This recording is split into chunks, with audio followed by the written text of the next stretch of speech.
You might bring me some more water.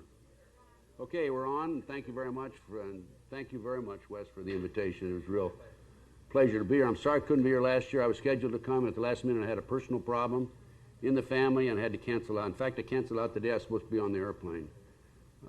But you people are fabulous. I've been to BC before, Victoria, and the Canadians are just wonderful, hospitable people. I really have a lot of respect for you. I have to say that it's all really quite by accident that I'm involved in these issues. I was in the FBI 27.5 years, had a very illustrious career. I was chosen as the Outstanding Law Enforcement Officer of the Year in 1977 by the AFL-CIO Metal Trades Council, Los Angeles. I was, at the time of my retirement, one of the top executives in the FBI. I was in charge of Southern California as the chief. I had over 14 million people within my jurisdiction. I retired. In fact, I retired early at the request of the Attorney General of the United States, who asked me to go to San Juan, Puerto Rico and coordinate the security game, the Pan American Games, in charge of security. I went down in the summer of '79 and came back, established my own consulting and international investigation business in Westwood Village, which is a part of LA, right near UCLA. And then subsequently I was a consultant for the '84 Olympics, and I was also a consultant for the California Narcotic Authority under then Governor Jerry Brown. So I've had a fantastic life, and I really didn't know what it was all about, to be frank, the big picture, the true story, until after I retired. And what happened is, shortly after my retirement, I was contacted by a group of doctors from Long Beach, California, and they said that their friend, Dr. Jeffrey R. McDonald, had been tried and convicted of murdering his wife and 2 children at Fort Bragg. The murders occurred February 17, 1970. These doctor friends of Dr. McDonald said he was absolutely innocent. Would you investigate the case? This is a case, by the way, those of you, some of you in this room, I'm sure, have seen the movie Fatal Vision. Would you raise your hands if you've seen the movie? It's a story of, it's been widely publicized as the best-selling book, Fatal Vision, by a fellow named Joe McGinnis. So first thing I did was go down and talk to Dr. McDonald. He was in prison at Terminal Island, San Pedro. And I told him, I said, Doctor, if you're innocent, I'll work with you from now on. Guilty, I'm not going to work the case. The child was 5.5, the other one was 2.5. Colette was pregnant. So the story is this. Dr. McDonald said he had come home that evening, went up to the back bedroom, it's up 2 steps into the hallway and then back to the back bedroom, to go to bed late. The 5.5-year-old child was sleeping with Colette, the wife. She'd wet the bed, so he came back and went back on the couch. He fell asleep watching Johnny Carson. He was awakened by 2 white males and a black male with E6 sergeant stripes and a fatigue jacket, and a white female with a floppy hat and the long blonde hair. And they claimed, later on I talked to the female and got a signed confession from her, and I'll tell you about that in a minute. They claimed that they came in looking for drugs. And he said, just a minute, I'll go call a friend of mine. And he went to call the friend, and instead of calling the friend, of course, he called the MPs, and a fight ensued. They had a knife, a ice pick, and the black male had a club. And he was over near the couch, and somehow or other his pajama tops got wrapped around his wrist, and he was fainting off the blows, and all of a sudden he felt a sharp pain to his right side, and he said to himself, well, that guy packed a strong blow. Lost consciousness. He woke halfway in the hallway and halfway in the living room, and there was dead silence in the house. He went back. His wife had multiple stab wounds in his chest. He went in and checked the 2 little girls. They'd been bludgeoned to death with multiple stab wounds. He called the MP. The MPs came, and a fellow named William F. Ivory was the chief investigator for the Criminal Investigation Division, Department of the Army. The story goes later on that Ivory looked the area over, looked at the upturned furniture and the potted plant that had been turned over, and he decided right then and there in 15 minutes that Jeffrey McDonald, Dr. McDonald, who was a Green Beret doctor at Fort Bragg, had staged these crimes. No motive, but he just decided he staged the crimes. The Army thereafter geared their investigation to prove the point that he was guilty. In America, of course, and up here, I think we're supposed to be innocent until proven guilty. I don't know if that's the way it is in Canada or not, but that's the way it should be. But the government claimed, even though they had no strong motive, that he went up and the 5.5-year-old had wet the bed and he got in an argument with his wife and he slaughtered the whole family. Absolutely not true. The white female was chanting, "Acid is groovy, kill the pigs, acid is groovy, kill the pigs." Jeff, before he lost consciousness, heard his little daughter yell, "Daddy, Daddy, help me, help me." He heard his wife yelling, "Jeff, Jeff, why are they doing this to me? Why are they doing this to me?" The case was tried in what we call an Article 32 Army hearing in 1970, early 1970. And as a result of the hearing, the Colonel Rock, who presided over the hearing, said that Dr. McDonald did not commit these murders based on the evidence presented to him. And therefore, the civilian and the military personnel should go out and check into a group of individuals, a hippie group, in the area. The group was, one of the members was a girl named Helena Stokely. The reason Rock said to do that is because the MP, Kenneth Micah, en route to the scene that night, had passed a girl on the corner with a floppy white hat, long blonde hair, and he said normally if he wasn't en route to a call, he would have stopped and asked about her, but he didn't. And when he arrived at the scene, he told the lieutenant in charge, "I think we should go check her out." They didn't go check her out. In addition to that, this girl, who her actual name was Helena Stokely, was because she died in January 1983, and I'll tell you a little bit about that. Helena had mentioned to several people that she thought she was there that night, but she was high on drugs. Long story short, they had a trial. In the trial, the judge said she's a dopehead, she's not credible, and there's no way that he was going to allow her to testify in front of the jury. In fact, she did not. When people tried to really pin her down and tried to get a formal statement from her, she would say, "Oh, well, I'm confused, that maybe I wasn't there." So they never did really have a conclusion to it through what we'd call legal evidence, signed statements and so forth. But anyway, I entered the case knowing this, and I learned that her handler, she was a drug informant for the Fayetteville Police Department, and years later, I learned she was an informant for the Army, CID. The handler in the police department was a fellow named Prince Beasley, P.E. Beasley. And in sizing up the case, I went to Prince right away. I had to make up my mind whether he was an honest cop or he was dirty, because right away I smelled drugs. And as a matter of fact, I was 100% right. It was a drug operation. It was a drug cover-up. And Prince had worked with this girl for years, and I decided that Prince was all right. He was an honest police officer. And Prince and I teamed up. So the first thing we did was try to contact Helena, because she had made these admissions but never had made any statements per se.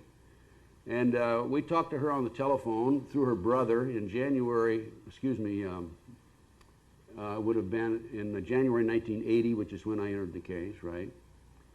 And Helena was not cooperative, told us to drop dead in so many words. Her husband, Ernie Davis, also said, "Leave her alone." But in talking to her on the phone, I said, "Helena, look, I have inside information that you were there.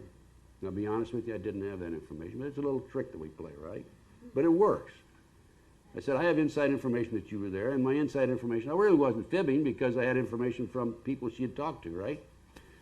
And I said, "You better make it easy on yourself, because if you'll cooperate with me and Prince and give us the story now, we'll have your side of the story rather than getting it from some other source." I had planted a seed. There's no question about it. It's a technique I've used for years. But she still would not cooperate. I go through January, February, into the summer. I develop 19 new witnesses. One of the witnesses was her next door neighbor, William Posey. Bill Posey said she came home that morning, the morning of the murders, about 4:30 in the morning. He saw her get out. She was in a blue Mustang. Another witness I developed was a woman in Dunkin' Donuts. She said around midnight, a group of hippies came in, a girl in a floppy white hat, and sat there for quite a while, 45 minutes or so. And then one of them said, let's get it over with, and got up and walked out. The girl had candles stuffed in her pockets. And then another witness I developed was a woman named Jan Snyder. And Jan was a neighbor of Dr. McDonald's, and early in the morning, around 4 o'clock in the morning, 3:30, 3:45, 4 o'clock, she wasn't sure, she was awakened by the sound of idling motors, and she looked out the window. She saw a blue Mustang, a off-colored Plymouth, and a military Jeep, MP. She talked about the one car was under the street light. The man that was sitting on the passenger side could very well be seen with ease, a great deal of ease, because the light was shining right in his face. Well, right after the murders, Dr. McDonald had given artist conceptions of the two white males, the black male, and Alina Stokely. I showed these artist conceptions to Jan Snyder. She identified the person sitting in the passenger side that night as a fellow named Alan Mazarel.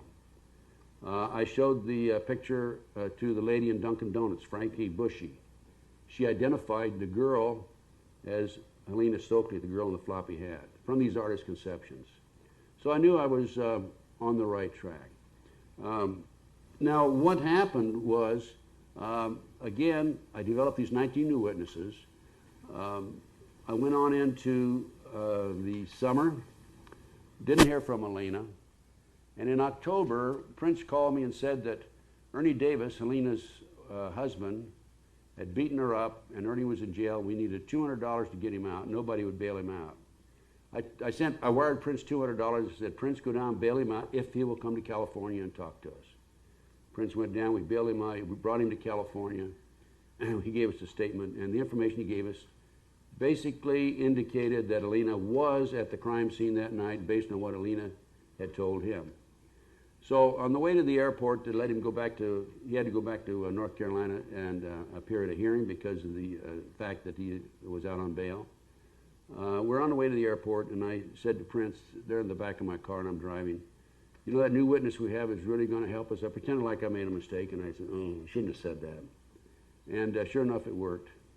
Ernie went back to North Carolina, got out of the car. I found out later I'd made up with Alina in the meantime, told Alina, we got to get out of here. They have somebody on the inside.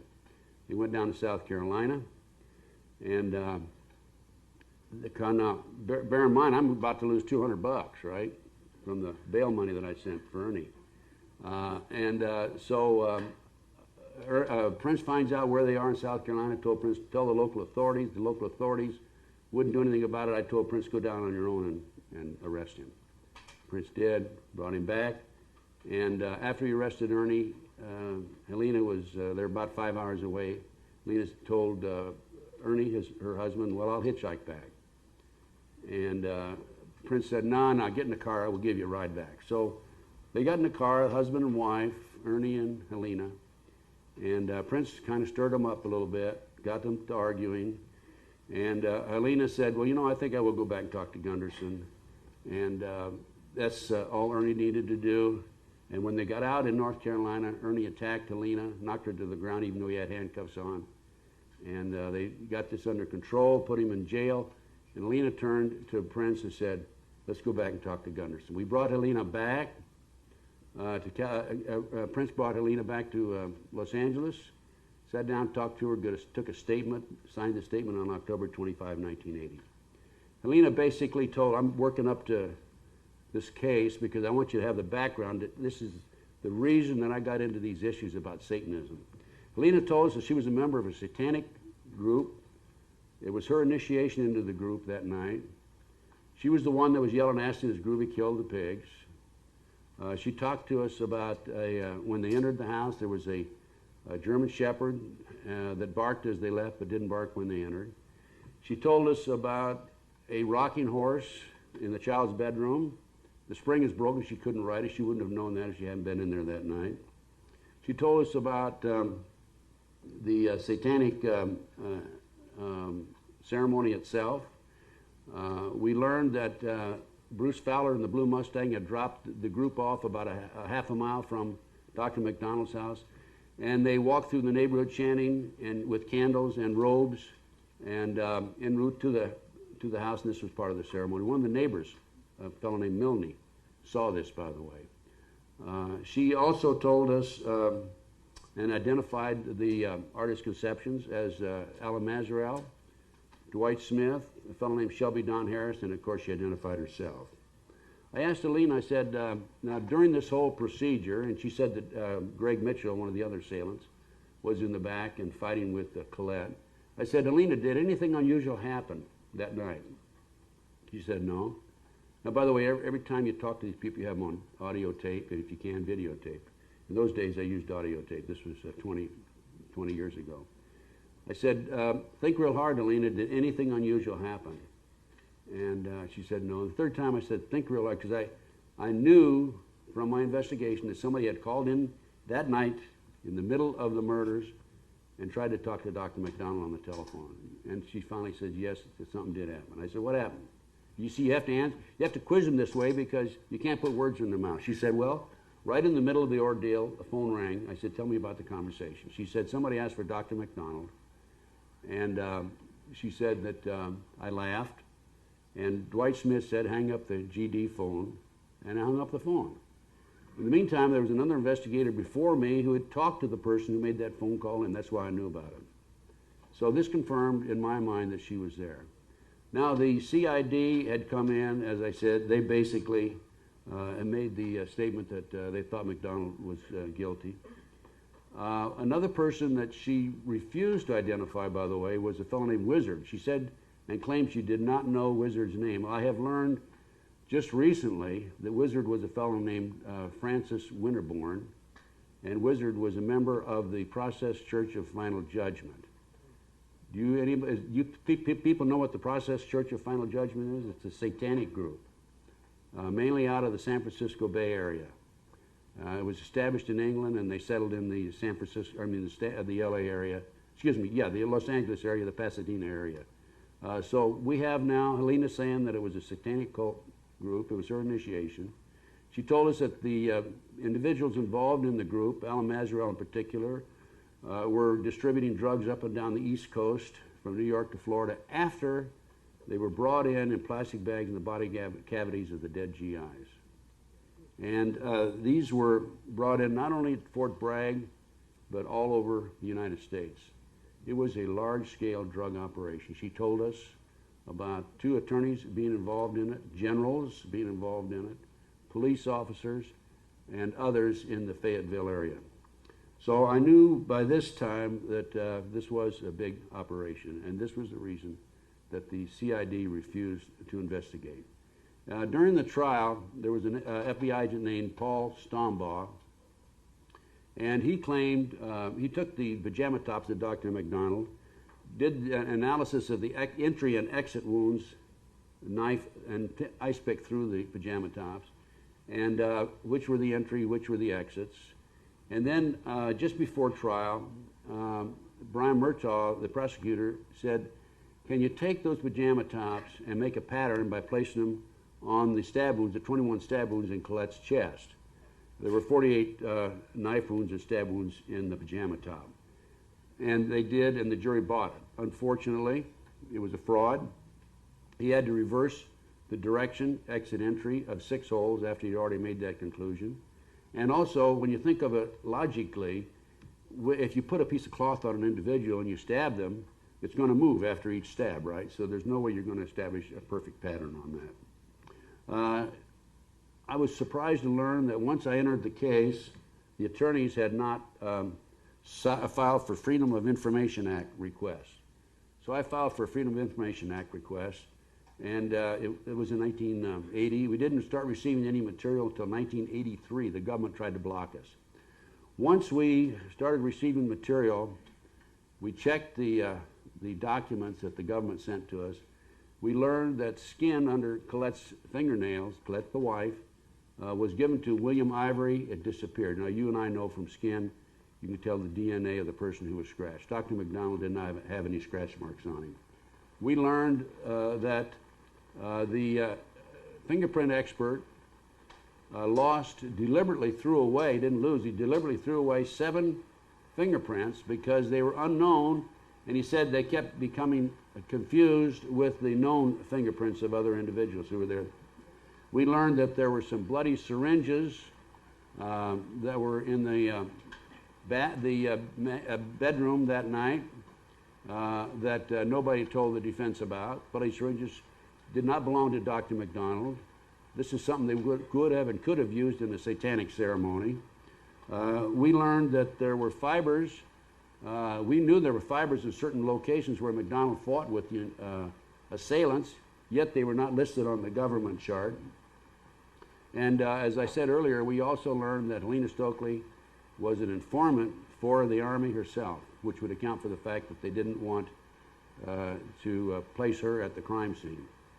So we also developed information through the Freedom of Information Act that the FBI had obtained a confession from Kathy Perry, who was there that night also, and from Greg Mitchell. The FBI didn't interview him. He refused to cooperate, but Greg Mitchell had told one of his neighbors that he was there that night. I learned during my investigation that one of the prosecutors, James Proctor, was a former son-in-law of the judge, Judge Dupree, so we had a conflict of interest. It was, the judge, by the way, refused to recuse himself, and he stuck steadfast as judge of the case through all the hearings. I developed information about years later, about one of Dr. McDonald's attorneys. He was involved in a large-scale drug operation. He ended up being murdered in Philadelphia. One of his attorneys at the present time is a member of the Process Church of Final Judgment. Don't you find that kind of interesting? And you know, I told Dr. McDonald this. This fellow, John Markham, is with the law firm of Silverglade out of Boston, who is the chief attorney for Dr. McDonald, and they've assured me that he does not have access to the files, but I still don't believe it. There was hair in Colette's hand. Paul Stombaugh lied about the hair. They took a piece of hair out of every part of Dr. McDonald's body. It didn't match the hair in her hand. Stombaugh claimed that it was Colette's hair herself. You cannot make a statement like that. Hair can only be similar. There were foreign wax drippings in the house that did not match any of the wax that was, or the candle that was in the house that night. There were wool fibers, we found out again years later. 2 wool fibers, 2 on her lip, Colette's lip, 1 on her chest, and 2 on the club. It was a 32-inch bed slat, by the way. The CID and the FBI laboratory classified these wool fibers as blue cotton polyester. On the official typed report, it said blue cotton polyester. Once we went behind the scenes and looked at the laboratory handwriting notes of the expert, it said wool. There was no wool in the house that night, no black wool in the house that night. So I felt pretty good at this point about my investigation. We had Prince Beasley, who saw Helena that night, by the way, before the murders, about 10:50 p.m., and she was with a black male with a fatigue jacket, E6 sergeant stripes, at the Apple House, a local hangout for hippies. At 12:15, we had Helena through Artist Conception, through Frankie Bushy at the Dunkin' Donuts. A little after midnight, we had Milne talking about the ceremony, walking down the street in robes, chanting with candles en route to the McDonald house. We had the dog barking. Helena said that there was a dog that barked, and there was a dog that barked that night because Janice Pendleshot, the lady to whom the dog belonged, said that her dog barked that night. Jan Snyder identified Alan Mazarel from the Artist Conception that we had, and we had a 4:30, 4:45, Helena's neighbor, Bill Posey, confirmed that she came in late that night in a blue Mustang. Other witnesses identified themselves, the group, with a blue Mustang. So I kind of sit back. Oh, by the way, the latest development on the case is this. You won't believe this. You will not believe this, I assure you. We have finally been able to get the courts to agree to a DNA test. They agreed to do a DNA test on this case in 1997, 3 years ago. Still have not done the test. Now, the judge said that you can open up 15 pieces of evidence, 15 envelopes for evidence, but the defense cannot be present. Only the prosecution can be present. So they opened up the envelopes, and of the 15 envelopes that were opened, 5 of them are empty. 3 years later, we still haven't done the tests. So I'm feeling pretty good. I think that we have an open and shut case. And all my years as an FBI agent, very frankly, I'd never failed to interview a suspect or solve a case. It was a great record, except one case I had in New Mexico, in Kirtland Air Force Base. It was an old bank burglary. They blew a safe and all that. But I got the case reassigned from somebody to me, so it really wasn't mine from the inception. But I'd never lost a case. I'd always obtained a confession. I felt good. I said, you know, we're going to turn this report over, 1,200-page report, to the FBI, and this man's going to be out in no time at all. That was in 1981, the spring of 81. Well, next thing, and I wrote a letter to Judge Webster, a personal letter. Webster was a friend of mine. I'd worked for him. I was one of the top executives in the Bureau, as I said. Probably one of the top dozen jobs in the FBI. Never received a response. I said, dear Judge, I have this 1,200-page report and I'm sending to you. I think this man's innocent, and I think that you should look into the possibility of his innocence. We've run out of money. I set forth 45 leads that should be covered, and I said I would appreciate it if the FBI would continue with my investigation. Next thing I hear, I'm receiving phone calls from throughout the United States. I understand you're a homosexual. No. Yeah. I understand the word's being spread that you're suffering from mental problems. That's probably true, or I wouldn't be involved in these issues. That you were a disgruntled ex-employee, and Tom Kelly, the agent in charge in Dallas at that time, even told a good friend of mine that I was trafficking drugs. So what are they going to do with an ex-FBI chief who comes along with a case like this and basically solves it? They have to discredit me. Why do they discredit me? Large-scale drug operation. Drugs being flown in from Southeast Asia. A CIA Army operation, joint venture operation. Now, for confirmation of that documentation, January 1, 1973, Time Magazine had an article on it. That's the only article I've ever seen about that drug operation in a national publication. Okay? So I submit my 1,200-page report, and basically, I am accused of all these various nefarious activities, homosexuality and what have you. And then the next thing I hear is that my witnesses are all being re-interviewed by the FBI. And in particular, Alina Stokely. And so they go out and try to get them to recuse and change their statement. I'm saying to myself, you know, the FBI is supposed to solve cases, not unsolved cases.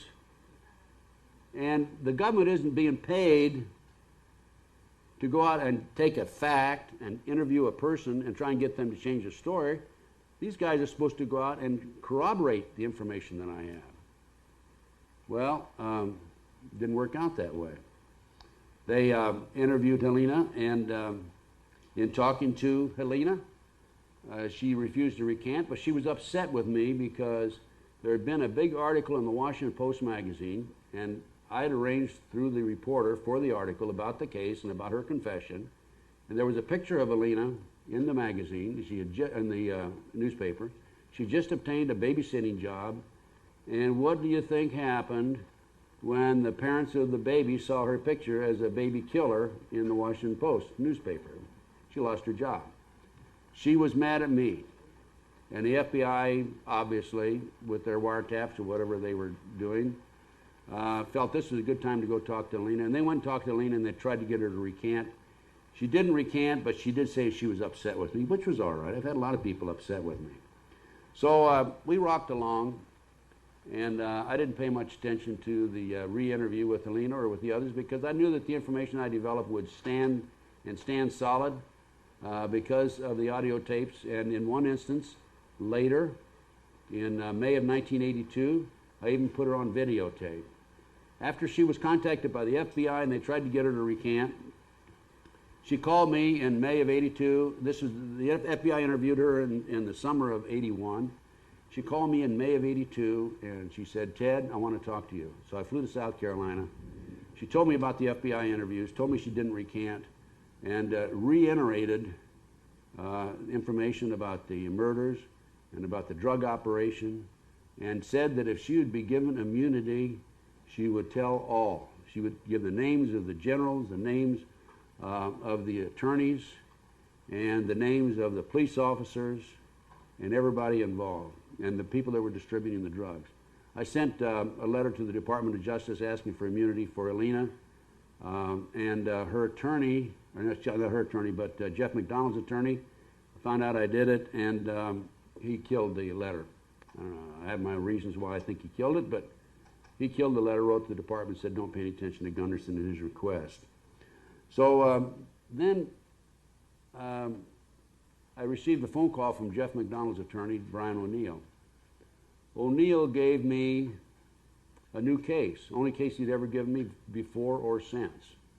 A fellow named Robert Ferrante had walked out of his office about midnight, had nothing to do with the McDonald case, by the way, had walked out of his house about midnight, not house, but his office, and as he started to get in his car, a gunman jumped out of the bushes and shot at him 9 times, hit him 5, but he lived. So O'Neill asked me to investigate the case. I found out that the afternoon or the evening, early evening of the day of the shooting, that an individual was seen in the parking lot by the accountant with the trunk of the car up against the building, and he was sitting there. And at the time of the shooting, the same car, or car of that same description, was also there. And so I took the accountant and we put him under hypnosis and we did an artist conception. I came up with an artist conception. I gave it to my client, Ferrante, who lived, by the way. And the first thing he said when he got to the hospital, when the police started asking questions about who shot him and so forth, he said, "I'm taking the 5th," so it tells you a little bit about him.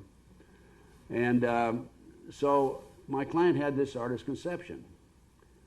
And next thing I know, my landlady leaves a note on my car. One night I didn't go home, and I got up the next day after that, and she said that she'd come home at 1:30 in the morning, and there were 2 men sitting across from my front door. One of them got out and walked over and asked if she knew where Ted Gunderson lived. And I'd always told her, you don't know me, you don't know where I've lived, if anybody ever asks. And she said no, and then she went up and watched him. At 1:45, they left, these 2 men in a car. So I checked with some of my informants, and I found out at that time that there was a contract out on me. Now, I had given this artist conception to my client, Ferrante, and I found out later that Ferrante took it to some Israelis that he was involved in a lawsuit with, and told them, my detective Gunderson is going to solve this case, and here's a artist conception of one of the people involved in the shooting. Well, that was the wrong thing for him to do, obviously. I didn't know he did this. So, a long story short, I did some checking. I had a contract out on me by the Israeli mafia. And then the next thing I know, by the way, as soon as I found out about these 2 guys sitting in the car across the front door from me, I checked in a motel with cash and stayed there for a week, and I had some friends staying at my place. And the following Friday, there were 13 dead red roses and 13 dead chrysanthemums placed on my front porch. When my friend got up, walked over, opened the door to get the newspaper, there were these dead roses and dead chrysanthemums. They were dried and they'd been painted black. So I called 2 of my sources, and I said, "What does that mean?" One of them says, "It means there's probably a hit on you." And the other one said, if there's not a hit, that's a warning to back off. So I'm saying, I think I better get out of Dodge. And but before I do, I got to make an effort to get these contracts taken care of. Now, I'm telling you about these now because these contracts fit right back into the government and the work that I'm doing, okay? I'm laying the groundwork for you. So I contact a couple of my sources again. And by the way, in this business, you're only as good as your sources and your contacts and your confidential informants. And they're both ex-cons, and I say, can you help me out? And they say, sure, let's go see so-and-so. I won't name him. But this fellow that we went to see was Cocaine King of the West Coast. So we make an appointment on a Monday after the Friday that the roses and the chrysanthemums are dumped on my front porch. And we go up to the front door, knock on the door, and the guy in the artist conception answers the door. So I'm saying, I wonder if I got the wrong house here. And of course I didn't. But at that point we went in. I knew they weren't going to do anything to the three of us. So we went in, we sat in a parlor. He had a couple of females in there he's playing pool with. Rough looking guy, a rough guy himself, tough guy, a hit man obviously, or at least involved with the hit team. And then pretty soon he took us into a side room. Wait here. The Cocaine King of the West Coast came in. By the way, before he came in, his dog came in. Smelled all of us, sat down at my feet, and went to sleep. And he came in and he said, my dog likes you, I like you. And he told the other fellows to get out of the room. I'm sitting there, and first question he asked me is, how many children do you have? What he was saying is, you know, if you don't play your cards right, your kid's health's in danger. I told him, and then he took the artist conception out and handed it to me, see, where'd this come from? And I told him, I says, you know, if you're going to do anything to the person that gave this to me, I'm not going to tell you. I'll take the heat myself. And he was kind of set back and offended by that. And I said, no, I won't tell you where it came from. And he said, finally he says, okay, I won't do anything.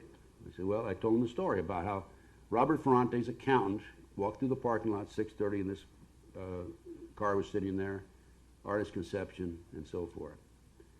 So I guess he admired me standing up to him or what, I don't know, whatever it was, either his dog or something. He said, let me leave the room, I'll be right back. He left the room, came back 15 minutes later. You got 2 contracts set on you. He says, I can take care of one, but I can't take care of the other one. I can't take care of the one out of Florida and Houston. But he could take care of the one involved in the Israeli mafia. This was on a Monday. He said, don't go back to your office or home until Friday. So I took care of the one, and then I had to go underground. I had to leave the area. I went to work for F. Lee Bailey for about 6 or 8 months. As a matter of fact, I investigated that drunk driving case he had in San Francisco, California. For 6 weeks I was there. Then I was in Dallas most of the time. Did some work for him in Amarillo, Texas, and in New Mexico. It took me a while to get the second hit taken off, and I found out that the second contract was by the satanic cult group out of Florida and Houston. And the way I did that is I made some more phone calls, and I was placed in contact with an individual who was reported to me as head of the hit squad for George Bush's White House team. He was NSC, National Security Council. The National Security Agency handles communications. The National Security Council is right out of the White House. They don't answer to anybody but the President of the United States. They don't answer to Congress, to anybody. The FBI answers to the Department of Justice. CIA answers to, who knows who the CIA answers to. They're supposed to answer to Congress, but they don't. They have so many black ops that nobody can keep track of them. So I fly to LA, I have a meeting with this individual, and he tries to drink me under the table, and one day I could drink with anybody. I don't drink anymore, basically. And I think because he couldn't drink me under the table, he admired me, respected me, which is kind of a stupid thing to think about, but that's the way some of those people are. And we developed a very close relationship. He ended up taking the second hit off, a contract off for me. Incidental to that, I was placed in the company of a number of CIA-type individuals and people. And I was told right then and there that, you know, you better be careful, you better back off, you better forget about getting into these issues. I didn't. This fellow and I are no longer friends, by the way. But then I started having a series of surveillances and phone calls. I've had not only those 2 gunmen waiting for me, I had a gunman waiting for me, a fellow named Bill Menser in 1986. And Calabasas, I was living in Calabasas. I don't need to go into details on that, but I did confirm that he had come into my house, waited for me from 11 till 2 in the morning. Bill Menser is a satanic cult drug killer for the government.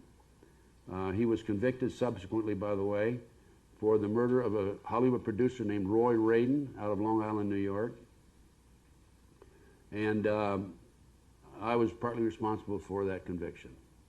So I not only sent him up, but his 3 accomplices. And instead of getting me, I got him, and he's in jail now for life. All 4 of them are. I had another case. A fellow was CIA, and I learned that he was arranging for contract killings. And I went to the FBI with the information. They wouldn't do anything. I went to the Riverside County Sheriff's Office. They began an investigation. Pretty soon the investigators pulled off, put on stolen cars. And so I go to the chief of police, Sam Cross, in Indio, which is where the fellow was from. And I knew Sam, and I said, Sam, this guy's arranging for contract killings. And Sam said, well, I don't like that. I said, that's good. I said, here, what are you going to do about it? I'll take care of it. He sent a young cop in right out of training school. The cop was wired. And this individual was caught with arranging for 5 contract killings. Am I on the mic back there? So he ends up.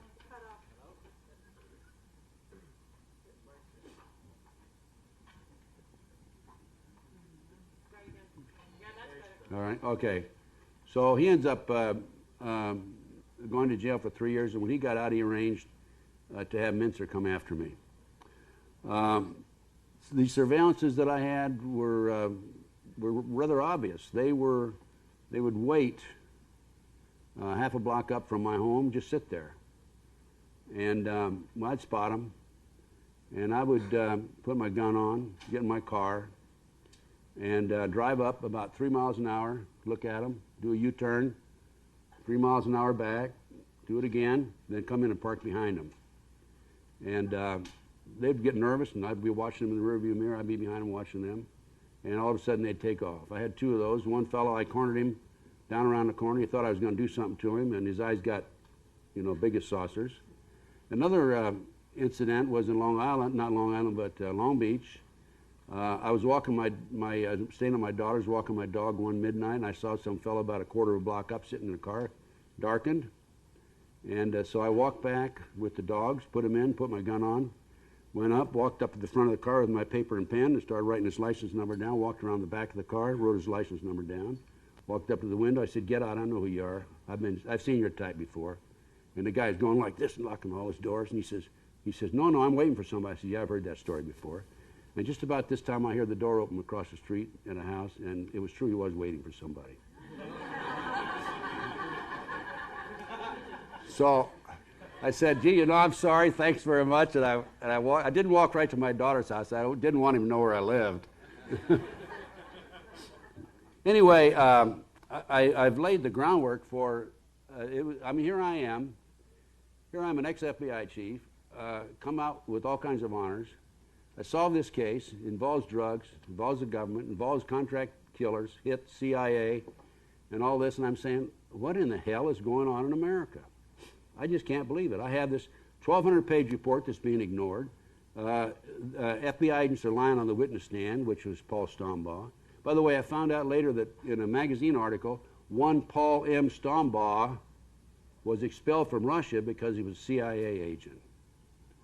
I find that very interesting. I also learned that there was an individual on the McDonald defense team who was a contract attorney for the CIA for years. So they planted people on me, they planted people on McDonald. I've had at least a half a dozen people planted on me. And what did they do? How did they justify the wiretaps on me? Well, I had a fellow named Bill Craig, CIA, by the way, say that he had a friend named Mark Tilden. I can name these names because I hope they do sue me, who had some information that he wanted to pass on to the White House. Mark Tilden, supposedly, I talked to him. I said, what do you want? Why can't you go through the CIA? He said, well, I need to get right to the White House and go right into the Reagan administration. I don't trust the CIA. I said, okay. So I made a phone call to Washington. I arranged for Mark Tilden to go into the White House. I was back in Washington sometime later when he was there. I even escorted him to the side door. And he got out of the car and went on in. I found out later Mark Tilden was actually a KGB agent named Roder Ivanov, spoke perfect English, I was set up by Bill Craig with Ivanov, otherwise known as Mark Tilden, in order to justify the FBI to do a counter-espionage or an espionage investigation of me and to run their wiretaps legally in the interests of national defense. Under the Freedom of Information Act, I requested information from the FBI, and I found out that I had 4 investigations of me. Obviously, this was one of them. So from there, I just kept on going. Surveillances, it didn't matter. I had my phones tapped in my office. I had a contact inside the phone company, and I knew my phones were being tapped, but if I came forward with the information, I'd have to expose my source, and he'd be fired, and maybe even prosecuted, so I couldn't do that. So I lived with it. And then one day I received a bill, and I had an office manager before this, but I had to let her go because my finances were going down, down, down. And I was paying writing my own checks, and I received this bill, and I looked at it. It was from the phone company, and it said $42, $7 a mile for the extension to your telephone answering service. And I'm saying to myself, that's funny because I don't have a telephone answering service. There, I've got another one. So I called the phone company. I said, would you give me that in a letter, and so on and so forth, and they did. And what they were doing, they had a answer all telephone answering service on 5900 West Pico in Los Angeles, and they were running that as a front and tapping all kinds of telephones. I went down there. By the time I got down there were about 150 lines coming in. Somebody had cut the lines coming into the building and made off with all their equipment. So I filed a lawsuit against GTE. I couldn't get an attorney to handle it. I finally had an attorney that went just so far. We got up to the first deposition, and he wanted out. I think he was paid off, to be honest with you, and so I settled out of court for a minimal fee. So I had these wiretaps. I was a homosexual and suffering from mental problems and what have you, and had the surveillances on me. It didn't bother me. I just kept right on going. I became involved in the case in Nebraska. It's called the Franklin Cover-Up, and in that particular case, I learned that there was an international child kidnapping ring operating out of Iowa and Nebraska. They had the Franklin Savings and Loan was raided by the IRS and the FBI. As a result of the publicity, 80 children came forward and said that they were victims in a large-scale pedophile ring. Of the 80 who came forward, 4 gave statements, 2 recanted, 2 refused to recant, Alicia Owens and Paul Benassi. The 2 refused to recant. I went back and interviewed them. I talked to them. I helped develop the case. The investigator before me was murdered, by the way, and I didn't really replace him because he was a full-time investigator, and John DeCamp had just asked me to come back and kind of fill in until we could, work it more extensively. But we learned from talking to these kids that this large-scale pedophile ring was not only involved in pedophilia, they were involved in pornography, they were involved in satanic occult activity. The kids attended these ceremonies with robes chanting, human sacrifices, and these were not dirtbags off the street. This was the past publisher of the Omaha World Herald. This was the chief of police, Bob Wadman. This was the head of the Nebraska Forestry Service, Eugene Mahoney. These kids named all these individuals, some of the top citizens in Omaha, Nebraska. So the case went actually nowhere. The main agency that blocked it, kept it from going forward, was the FBI. But they were taking these kids out of orphanages, foster homes, Boys Town. They were driving them in private limousines from Omaha, Nebraska to Sioux City, Iowa, placing them in private jets, flying them to Washington, D.C. For sex orgy parties with congressmen and senators. And, of course, they would blackmail the congressmen and the senators.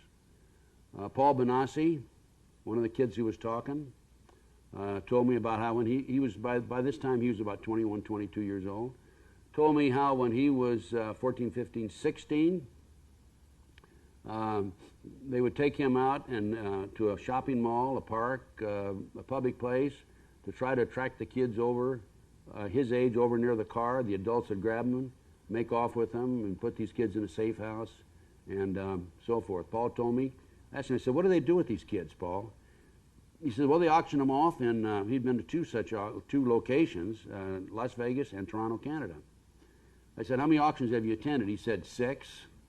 And I said, how many kids were auctioned off at each one? He said, there were as few as 6 and as many as 36. I said, how much money do they get for one of these kids? They sell for $50,000. 36 times $50,000 is a bundle of money. What happens to kids afterwards, Paul? They're using satanic ceremonies. They're put on airplanes, foreigners that don't speak English, planes with no markings on them. Now, wait a minute, FAA's got to be involved in that. We got planes coming in here with no markings? Huh? Or whatever. They're put in campers. They're sent overseas, probably for, well, I've been told, for body parts, for sex slaves, and what have you. In November the 7th, 1997, I was in Denver, Colorado on a lecture.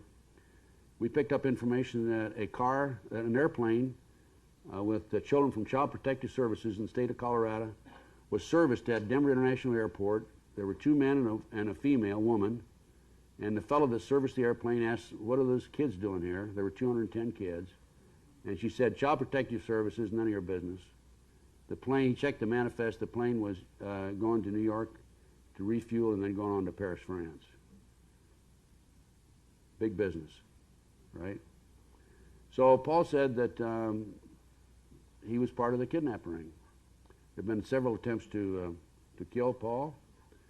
John DeCamp, an attorney, filed a lawsuit against Larry King, who was the leader of the operation and the president of the Franklin Savings and Loan. Not Larry King live TV, but a black man. And he had $1 million judgment February the 9th of last year. Received $1 million judgment. So we do have some good documentation. I have the documentation paying the telephone company. I mean, the telephone company paying me. We got the $1 million judgment and so forth. In addition to the Nebraska case, later in 1990, the spring of 1990, how many of you have heard of the McMartin case? The McMartin case was a preschool, Manhattan Beach, California, longest trial in the history of the country, 2 years. The kids said that when they were dropped off in the morning by their parents, picked up at night, between that time they were victims of a satanic ceremony. There were tunnels under the school. They had witnessed human sacrifices. They were flown into the mountains for ceremonies. And of course, the authorities said that, well, these kids are all hallucinating. The kids claimed that there were these tunnels. They said that they told the authorities where the entrance was and everything else. The authorities went out there in 1987, couldn't find any tunnels. In the spring of 1990, I heard that the property had been sold from the McMartins and given to Danny Davis, the attorney, and he had sold it to a contractor. They were going to build an office building on the property. And so I went to the contractor. I said, would you do me a favor? Let me have that property for 2 weeks. And he said, yeah, but you got to sign liability. You got to sign a contract. Went to an attorney friend of mine, and he wrote up a contract. And I went out there, and at the end of 2 weeks, by the way, we couldn't document there had been tunnels under the school, but we did extend it up to 34 days. And right at the very beginning, we hired an archaeologist, Dr. Stickles from UCLA, and he brought his team of archaeologists out, and we found tunnels under the school that had been filled in. And the kids said that they were taken through these tunnels up into the triplex next door. There was a trap door in the bathroom. And they were placed in automobiles and transported out in the community, 2, 3, 4-year-old kids for prostitution purposes. And I found a book, by the way, in my research, how to have sex with babies, infants. And these people are sicko. The kids were telling the truth. There's no question about it. There was the first trial was a hung jury for Bray Bucky, and his grandmother was acquitted. We were right in the middle of the second trial when we found the tunnels. I called the investigator. He came out, Mr. Perez. He wanted to argue with the archaeologists and say there were no tunnels. What are you talking about? And they could have used the evidence for the tunnels in the second trial. They didn't. They refused. Before the case, right after the case broke, I knew where the kids were flown. There was an airport about 10 minutes away at Hawthorne Airport. one of the friends of the McMartin family had a jet, private jet. Crestline was about a 20-minute flight from Hawthorne Airport. I was tipped off that this is where the kids were taken. I went out there and took pictures. I have those pictures, by the way. I usually show them when I give a lecture, but we don't have the facilities here. And there's no question about it. That was the location. I talked to the prosecutor before the first trial. And by the way, the house on this property burned down the day that the publicity broke on the McMartin case. And I talked to the prosecutor. I said, this has to do with Satanism, and I know where the kids were taken based on everything that I've been able to develop. I'll be glad to take you up there, take the kids up there. We're not interested. Now, what did the kids do? Well, you know who they identified? Household name actor, baseball players, professional football players, the son of the most prominent politician in Los Angeles. It cost the Los Angeles taxpayers $15 million, by the way. That case did. So, what do you have? Well, let's see. We've got cover-up in the McDonald case. We've got cover-up in the Nebraska case. Now, most recently in the Nebraska case, Franklin cover-up, the photographer, Rusty Nelson, when the case broke, he disappeared. And he was the official photographer, and he went to Washington, D.C., took pictures with the congressmen and the senators, and we found out that he had taken some pictures on his own and mailed them back to his family for his insurance, right? We also learned that Gary Carador, the investigator before me, had flown to Chicago, met with Rusty. Rusty gave him a briefcase full of pornographic pictures with these prominent citizens in sexual acts. And Gary Caradori, the investigator, called a state senator that night that Rusty gave him these pictures. He said, Senator, I've got the smoking gun. I'll be flying back tonight. Gary Caradori had his own airplane. He took off about 1:30. His plane exploded in midair. Came down. He died, of course, and his 8-year-old son died. They'd been back there together. He flew his boy back there. Saw the All-Star game, went over and talked to Rusty in the meantime. Rusty disappeared. 3 years ago, John DeCamp, the attorney I'm working with, by the way, I'm going back to, going to Lincoln next weekend for a speech in Lincoln at the request of John DeCamp. John DeCamp, I forget, I lost my train of thought right there. The airplane blew up, and now John DeCamp we located Rusty in jail in Portland, Oregon, here about 3 years ago. And we went out, John DeCamp went out and talked to him, and he had been arrested with no tail light. And when they arrested him, they searched his car, they found some pornographic pictures. John learned from Rusty that he had tens of thousands of pictures of these prominent politicians, Washington, D.C., congressmen, senators. He had planted them in the trunk of an old car near Taos, New Mexico, and also in the mountains, in a cave in Colorado. John went to Taos, New Mexico, the exact location where the car was. He was met by the sheriff and told he could not come onto the property. We still have not been able to get to the mountains in Colorado. In the meantime, John brought Rusty Nelson back to Nebraska and as a parole violator, and he was recently arrested, out on parole, and he was recently arrested as a parole violator and sent back to Oregon. We're concerned about Rusty's life. By the way, there is, if you want information on this case, for those of you who have the websites, you can write this down. Here's a email. Write to this email, and she'll send you the 55-page report that I did on Rusty Nelson. It also explains the Nebraska case. It's capital N, capital G, small O-S-C-H, capital N, capital G, small O-S-C-H, at AOL.com. That's capital N, capital G, small O-S-C-H, at AOL.com. Anyway, that's Noreen Gosh. Noreen Gosh's 12-year-old son, a newspaper boy in West Des Moines, Iowa, was kidnapped by this group out of Omaha, Nebraska, part of the ring. What did I learn from the Nebraska case. Well, Rusty Nelson has gone back to, let's say, Nebraska. He's gone back to Oregon. We don't know what's going to happen there. But I learned that there is a large-scale international ring operating out of Washington, D.C. It's a covert CIA operation known as the Finders. And they are actually involved in kidnapping children. That's their mission. I was able to gain access to a U.S. Customs report, and in 1987, Tallahassee, Florida, the police department, I'm off?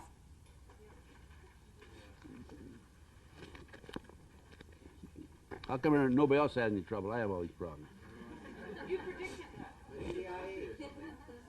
that. It's Satan at work. Don't tell me. I know that guy when he operates. You got it? You got me back? How long have you been off? Oh, a couple of seconds? Okay.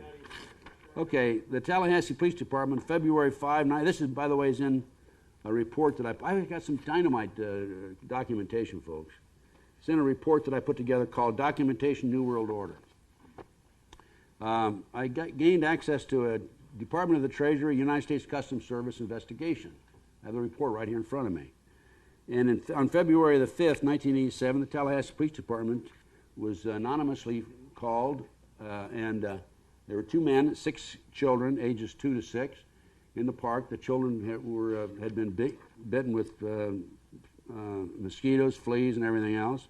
Insect bites. They were dirty. They were not wearing any underwear. And all the children had not been bathed in days. And the two men who were well-dressed in a van, Dodge van with a Virginia license, Michael Houlihan and Douglas Ammerman. The children in this report, by the way, are identified and it gives their names and their ages. And they said they were going to Mexico to a school for smart kids. So the Customs was called into the case because they thought there might be pornography involved. And this Customs agent in D.C. went over to the Metropolitan Police because the Tallahassee Police had notified the Metropolitan Police in Washington, D.C. They obtained a search warrant, went out and searched the premises of the location of this organization known as the Finders. They found that the kids were en route to Mexico to attend a smart school. The children were unaware of the function and purpose of the telephone, television, and toilets. The children, as stated, they were not allowed to live indoors and were only given food as a reward. This is quite an extensive report, about 12, 14 pages long. The Metropolitan Police, by the way, the locations of the Finders, 1307 4th Street Northeast and 3918, 3920 W Street Northwest in Washington, D.C. The Metropolitan Police said they had an informant who talked about rituals that had been performed at the Finders location, sex orgies involving children, and there's supposed to have been an unsolved murder that was committed there. There were instructions on the impregnation of female members of the community, known as the Finders, purchasing children, trading, and kidnapping. There were telex messages using MCI account numbers between a computer terminal believed to be located in the same room and others across the country and in foreign locations. And this report goes on and on and on. Now, there was communication for children, the transporting of children. London, Germany, the Bahamas, Japan, Hong Kong, Malaysia, Africa, Costa Rica, and Europe. There was also a file identified as a Palestinian, and so forth. Now, I'll jump right over to the last page. Oh, by the way, they talked about terrorism. They talked about bank accounts, international financing, and so forth. Okay, this customs agent went to receive a final briefing March 31, 1987. I contacted Detective James Bradley of Washington, D.C. Metropolitan Police Department. I was to meet with Bradley to review the documents seized pursuant to the 2 search warrants executed in February 87. The meeting was to take place April 2 and 3, 87. He talks about having arrived there, but Bradley wasn't available, so he talks to somebody else. I was advised that all the passport data had been turned over to the State Department for their investigation. The passports were located in the van, and that's why they brought in the State Department. The State Department in turn advised Metropolitan Police that all travel and use of the passports by the holders of the passports was within the law and no action would be taken. This included travel to Moscow, North Korea, and North Vietnam from the late 50s to the mid-70s. Travel was illegal at that time in those countries, by the way. The individual further advised me of circumstances which indicated that the investigation into the activity of the finders had become a CIA internal matter. The Metropolitan Police report had been classified secret. It was not available for review in the interest of national security, of course.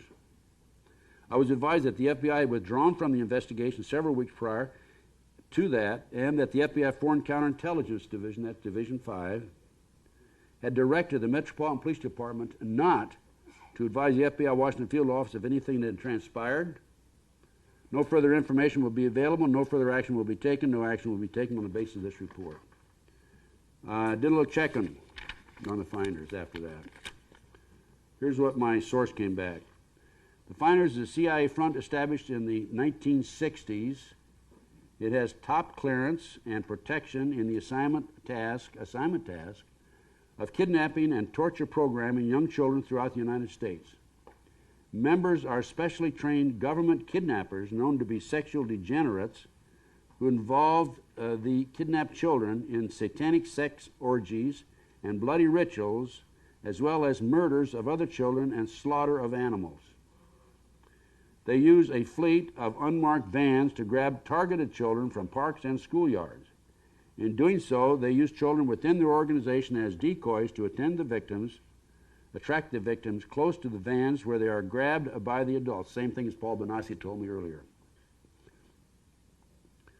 They then drug the children and transport them to a series of safe houses for safekeeping. Paul said that as soon as they get them in the back seat of the car, they put chloroform over their faces and they put them to sleep right away. They are then used in their ceremonies for body parts, sex slaves, and some are auctioned off at various locations in the Northern Hemisphere. In the past, they have been auctioned off near a location in Las Vegas and Toronto, Canada. Marion David so-and-so is the leader of the cult, and he is an identified homosexual and pedophile and a CIA officer. His son was an employee of the CIA proprietary firm Air America, which was notorious for smuggling drugs destined for the United States out of the Golden Triangle into Saigon during the Vietnam War. How am I doing on time, by the way? Huh? I just started? Wow. Okay. Anyway, let me just mention a couple things. This is just, it really tears me apart to see these kidnapped kids. And the Reader's Digest, July 1982, says there's 100,000 children disappear every year and are never heard from again. 100,000. Now, the great FBI can tell you how many cars were stolen last year, how many aggravated assaults, how many rapes, statutory rapes, how many bank robberies, but they can't tell you how many kids disappear every year. This is an estimate by the Reader's Digest.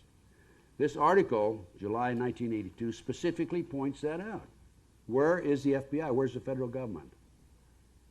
Now, if you stop and think about it, 1982 to the present, 100,000 a year, that's quite a few, that's several million people. Kids, children. I receive complaints from parents every week about where'd my child go. I had a lady come here last night just to meet with me because she heard I was going to be here. I'm going to meet with her Tuesday. Her child, I can't go into details because I don't want to jeopardize anybody, but it involves a satanic cult and the kidnapping and the murder of a child, a little infant. These kids in the McMartin case talked about babies being thrown into the fire. I have a case out of Philadelphia, Lou Bear. He hadn't seen his children in something like 7 or 8 years. I went back in the late 80s, early 90s, whatever it was, to testify for Lou. And what happened is Lou got tired of the court system. He couldn't get relief from the courts because they took his baby, they took his children. His ex-wife has him with her boyfriend, who's a satanic cult activist, and the courts refused to consider that possibility, and Lou lost his kids to his ex-wife and the boyfriend. And the kids would come home and tell him, Daddy, they're doing this to me, they're doing that to me.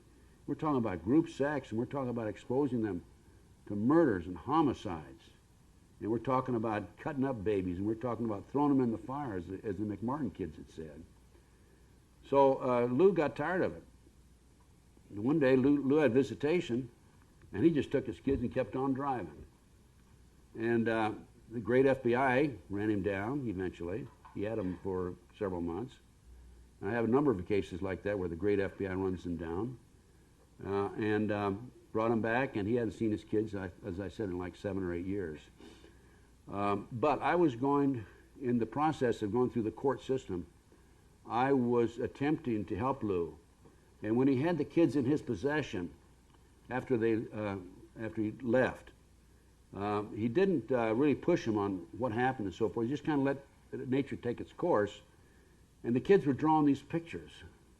They were drawing pictures of babies being thrown in fire, and of people standing around chanting, and people in robes, and that sort of thing. And so, as a so-called expert on Satanism, Lou sent me the pictures, and I said, Lou, I can testify that based on my experience in these type cases, that your children have been exposed to satanic cult activity. Now, the telltale picture of all was a totem pole with a goat's head at the top of the pole, and that particular emblem or the pole is a symbol that's only used in the very highest levels of Satanism. So I was willing to testify. I went back to Philadelphia to testify that based on these drawings, these kids have been exposed to satanic activity. The judge wouldn't even let me in the courtroom. Wouldn't even let me in the courtroom. Lou's lost his kids. I talked to Lou just the other day. One boy's 18 years old. He said that the kid called him the other day, said he's scared, and Lou told him, he said, you can get out, you're old enough now. But can he, you know? I mean, what's going to happen to him? Are they going to kill him? The lady that came to see me last night, they've tried to kill her. This is rampant. I have personally gone to the FBI. I've written them letters. I've begged them to conduct an investigation on this international trafficking of children. They came to interview me on a case one day on the, you remember that Larry Wayne Harris anthrax scare in Las Vegas here several years ago? I have my own TV show, and I had just interviewed Larry Wayne Harris the night before he was arrested. He was arrested the next night, and so they sent, and they found out that I had interviewed him on my TV show, and they sent an agent, a female and a male agent, out to interview me. They didn't know who I was until they walked in, saw my FBI seal and all my letters of commendation, pictures of presidents shaking hands with me. And I said, what are you here for? They said, we're here because we know you interviewed Larry Wayne Harris. That's right. I said, let's sit down. I'm going to turn this tape recorder on. We really don't like tape recorders. We don't want to be taped. I said, well, if you're going to talk to me, you're going to be taped. I insisted. And I taped the conversation, and at the end, I said, okay, they asked me the questions. At the end, I said, okay, now it's my turn. I'm telling you about an organization in Washington, D.C., a CIA covert operation known as the Finders. I want you to investigate it. So I've got them on tape there. I've written them letters. And most recently, I learned about a CIA assassination team that was going to Central America and Mexico in May and June to assassinate 400 civilians and Americans and civilian natives and military personnel, everybody who had knowledge of the drug operation involving the Bushes and the Clintons, bringing drugs in the United States. And then when they got to assassinating those 400, they were going to come up here and assassinate some 100 Americans in July and August. I wrote a letter May the 1st to the FBI, copy to Washington, D.C., and I told them I had this inside information that the CIA was going to send the assassination teams down there, and I want to put them on notice that this is going to take place and is happening. And do you know what? In the interim, May the 17th, USA Today, there was a little squib in the USA article, in the newspaper, an article, and it said that a fellow named Sepulveda, an American from Puerto Rico, had been arrested with a cache of arms, camouflage equipment, and bombs. Now, I subscribe to USA Today, okay. I received every issue up to the 16th, and I received every issue since the 18th, including the 18th. I did not receive the issue of the 17th that had that little squib in it. Don't you find that a coincidence? That shows how closely they're watching my mail, okay? But I had a friend of mine that called it to my attention. I immediately called the Attorney General's office in Mexico, and I called the police department in Nuevo Laredo, Mexico, told them about the information I received about this CIA assassination squads going down there to murder those people. And what do you know? In the meantime, I learned about another individual, Robles, who was arrested in Mexico, Nuevo Laredo also, because I had established liaison with the chief of police down there. Robles was also an American with a cache of arms, guns and bombs. And it's interesting because those of you, by the way, who took down that email address, I put this in that report, and there were a number of what I would consider secret keywords that the chief passed on to me, and telephone numbers that they took off of this Robles fellow, and I put it right in my report and sent it out. That report went out initially to about 400 people on the email. This email is beautiful, and I'm not a part of it because I'm a lone ranger, I'm a one-man army, I don't know how to operate, I don't have time. I was on the email at one time, and I was getting 150 letters a day, and I just couldn't keep up with it. So I had to quit. But anyway, that went out to about 400 people, and believe it or not, out of the 400, about a third of them came back and said, don't bother me with this trash. That shows you know, how people care, how compassionate they are. And the others copied it and sent it around. I'm on a radio show every Wednesday, as I mentioned, the Sam Solomon Show. And Sam told me that, Stan told me, I sent it to him, one of the first ones. He said, in addition to the one that I sent him, he said he must have received 100 more from other people. So people are taking that report and sending it around the world. It's gone around the world quite a few times. Now, I have with me here USA Today. Again, another little article, June 29th, year 2000. By the way, this has been furnished to the Chief of Police in Nuevo Laredo. And as a result of my letter to the FBI telling them about this assassination squad, with a copy to Nuevo Laredo Chief Police, who notified the Attorney General's office in Mexico City, an attorney from the Attorney General's office in Mexico City came to Las Vegas and spent the weekend with me. I briefed him on what's going on in the United States today. I gave him probably $1,500 worth of my research, by the way, on the table over there. Videotapes, reports, and so forth. A number of my own reports. Okay, here's June 29th, 2000. This is a third arrest. Americans arrested after taking the wrong turn. 2 Americans were arrested in Ciudad Juarez, Mexico, after authorities found 550,000 cartridges of ammunition worth $440,000 in their truck. Nancy Lee Anderson and her brother Terry Lee Anderson said they had no intention of going into Mexico. They said they had simply taken a wrong turn on the way to Montana from Arkansas. Now, I'm telling you, if that isn't CIA, nothing's CIA. What civilians walk around or drive around in a truck with $440,000 worth of munitions, cartridges, and so forth?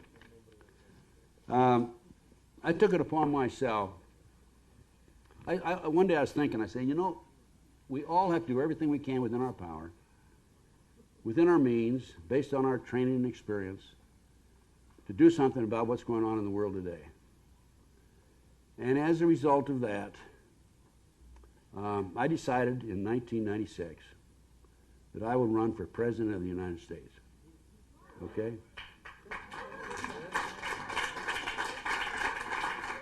Don't clap yet, because I got to tell you the end of the story, okay?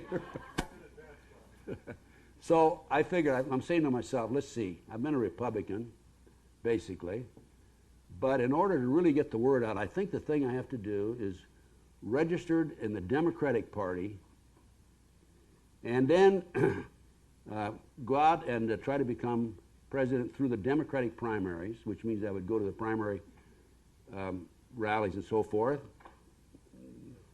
No question. Is it? Our 30-minute countdown. I got 30 minutes to go. 40 now. 40, okay. And I'm saying, well, look, I'll tell you what I'll do. I am saying to myself, I'm going to register in the Democratic Party so I can take Bill Clinton on head-to-head, toe-to-toe. He was the president, right? He was going to rerun. And my idea was this.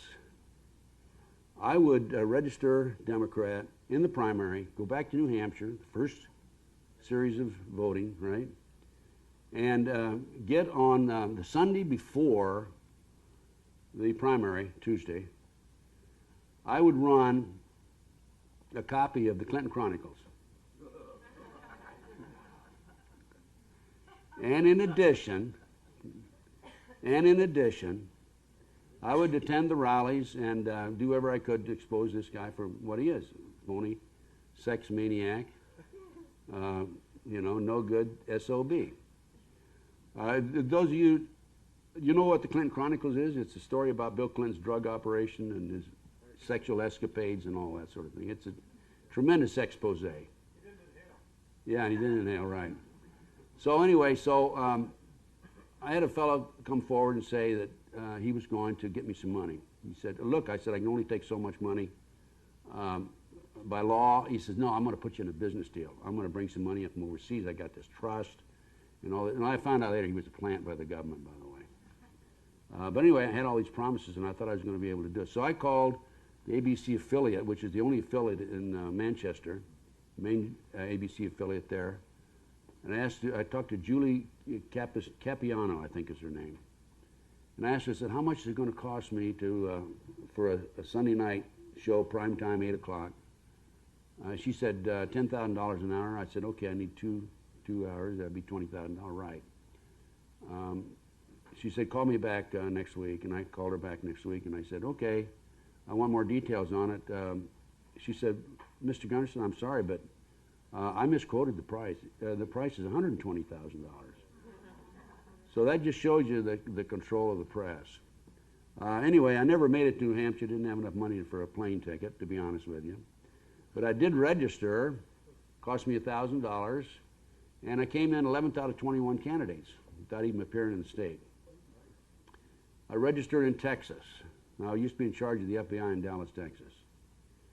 And that cost me $2,500 bucks. And went down, campaigned for about 3 weeks, spent about $5,500. Fortunately, somebody else financed me. An elderly lady, I shouldn't say elderly lady who had been a former state senator herself in Texas, knew the ropes. Myra Dipp was the name, out of Tyler.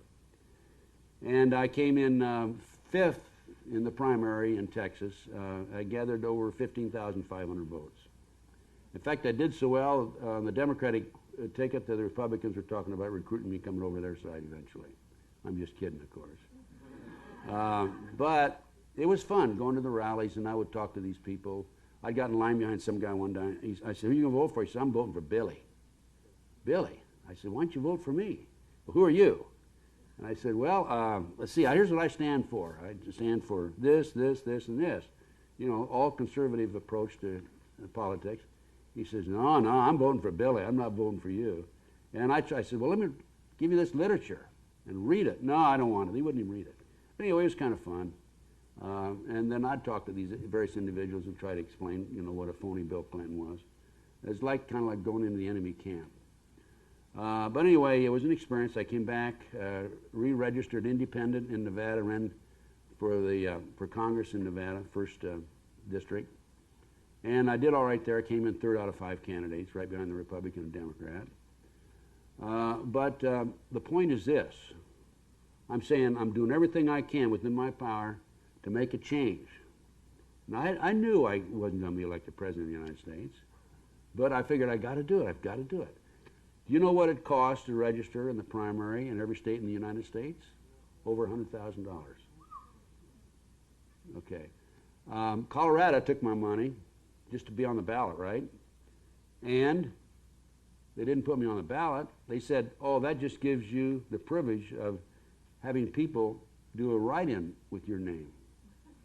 And then I talked to a precinct captain after the election. She said, we were given instructions not to put any of your information or your material on the table. Keep it under the table and only bring it out if people asked about you.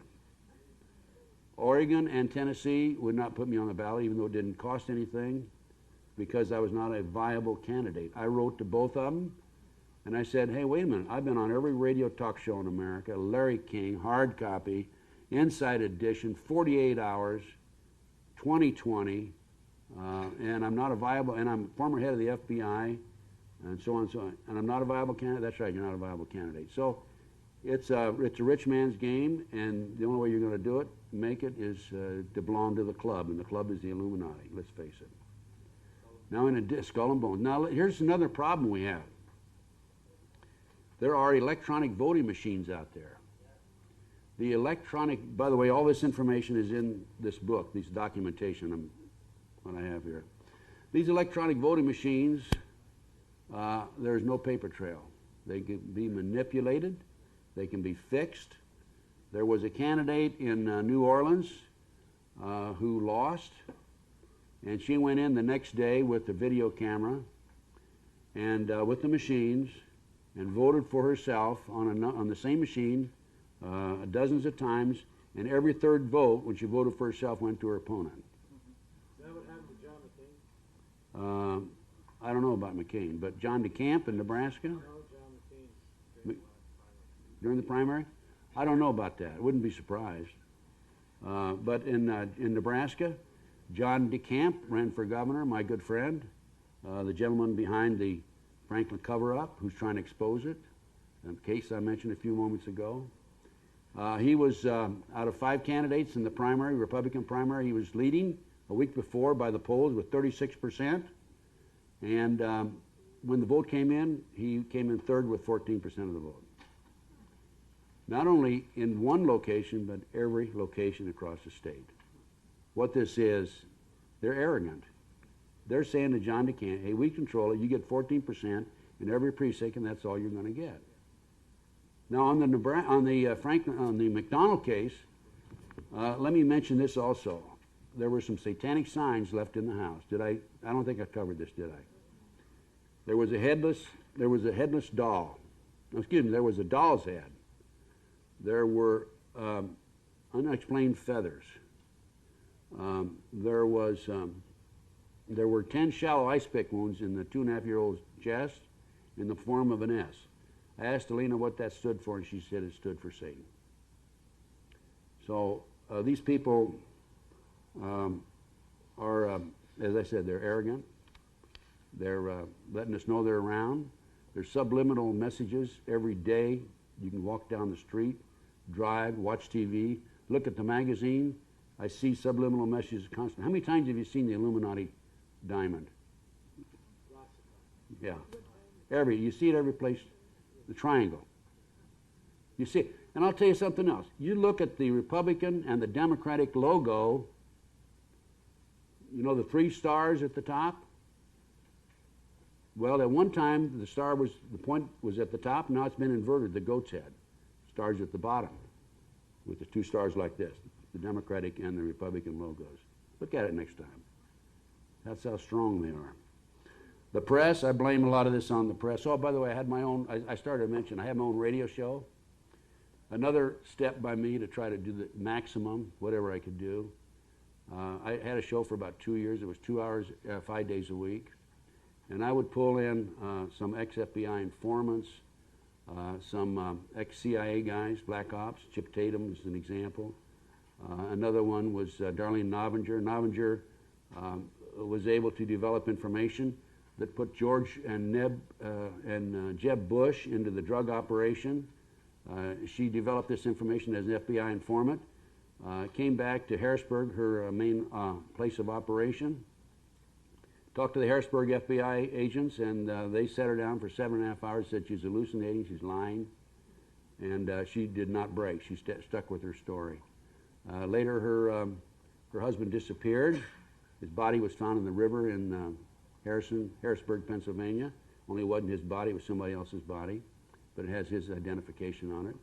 Her father, she received a phone call 2 weeks before her father died from a woman named Holiday in the state of Washington, who told her that your father's going to die in 2 weeks. This is the way they operate. So I blame my radio talk show was great. I had a lot of fun. I developed all kinds of information. I have Chip Tatum was one of my guests. Chip is now in hiding in an island in Central America. He went public, became a whistleblower, and as you know, that the CIA didn't like that at all, and they were getting ready to go after him, and he was a fugitive right now today, living in this particular location. I can get to him if I have to. I don't even try because I'm covered like a blanket. I'm being watched constantly. I went to Philadelphia May the 3rd to the 10th of this year, and while I was gone, I have a condominium on 3rd floor. I was burglarized, no forced entry. They took a number of my files and some of my sensitive information. I had information there about the Oklahoma City bombing. I personally made 2 trips to Oklahoma, by the way, and investigated it myself. I got my own bombing report over there. The truck bomb was not a fertilizer bomb. It was a barometric bomb, electrohydrodynamic gaseous fuel device. It was a bomb that at the time was only known to 10 people how to assemble it. McVeigh wasn't one of them. I happen to know that there were at least 11 other people besides McVeigh and Nichols involved in the bombing. There was a fellow named Terrence Yagi,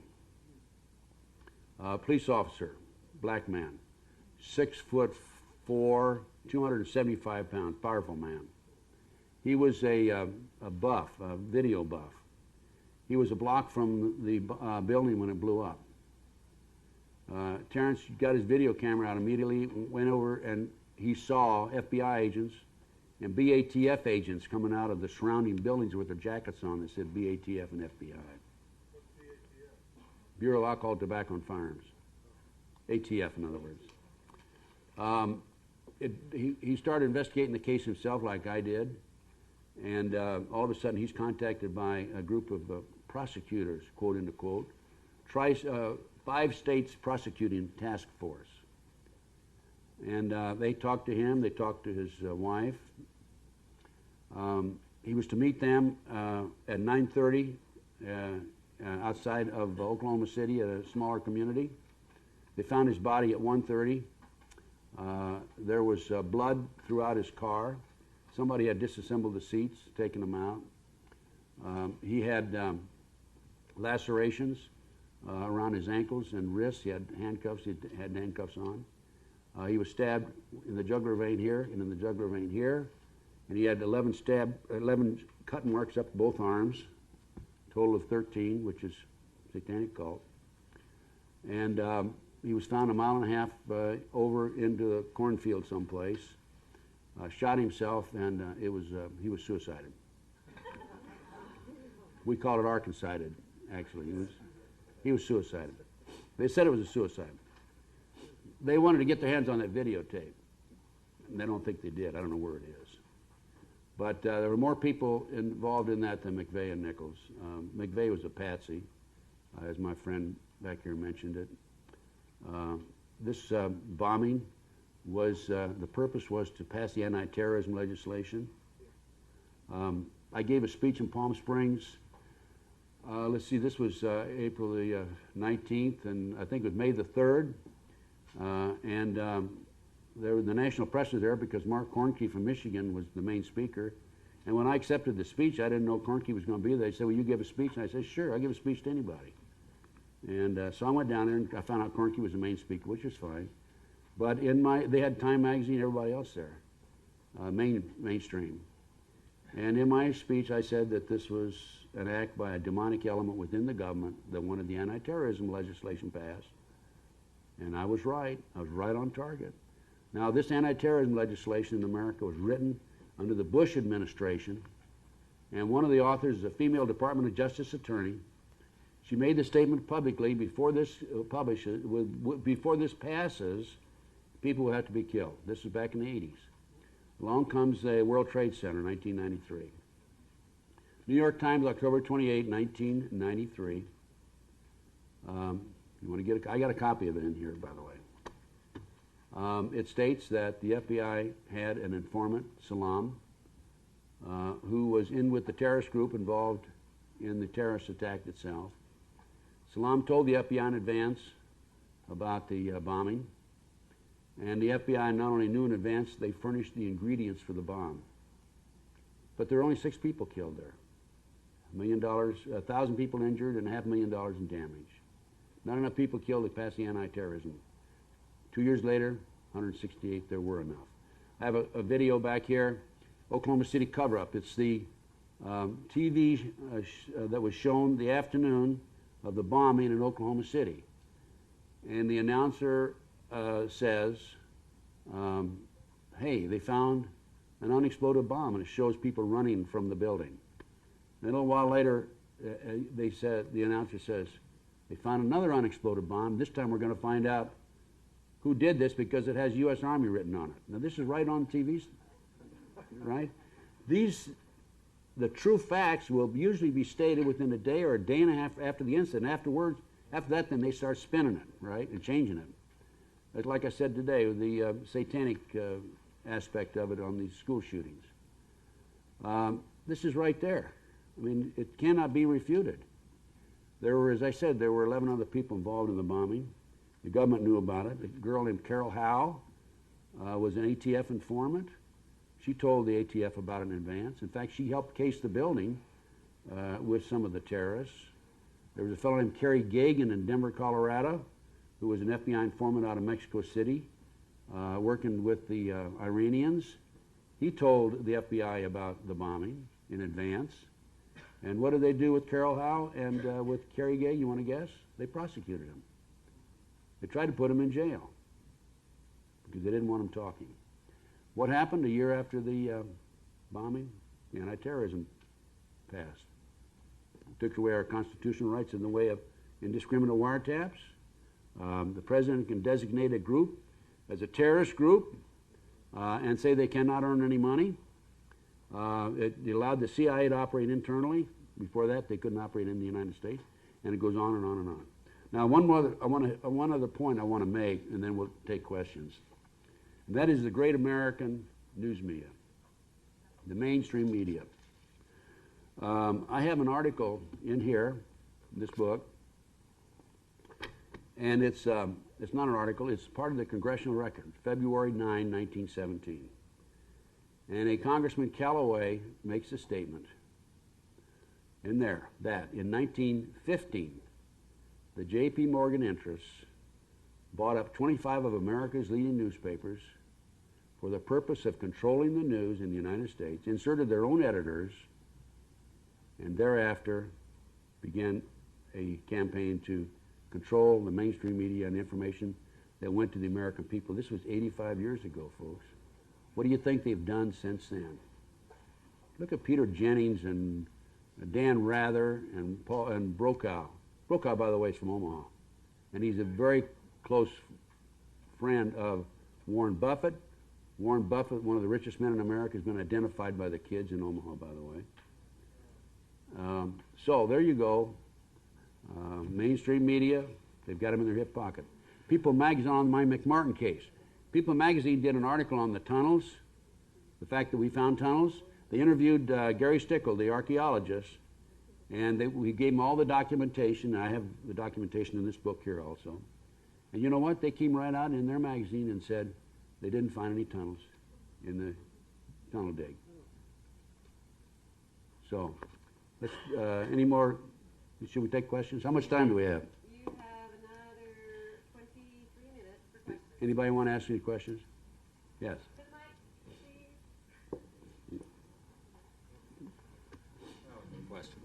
Huh? It's interesting that the head of the KGB over in Russia is now president there, and the son of the former CIA director in the United States is going to be president here. And my understanding, I heard this, and I'd like your take on it, is that they picked Dick Cheney because he's 63 years old or something. He'll be 71 in 8 years, and he certainly won't run for president at that time. And so that'll lay the groundwork for, guess who? Hillary. Jeb. Oh, Jeb? Okay. It doesn't surprise me. What do you think? My informant, actually ex-FBI informant, Darlene Novinger, has put Jeb and George Bush into the drug operation. Jeb along with George Sr. Another question there?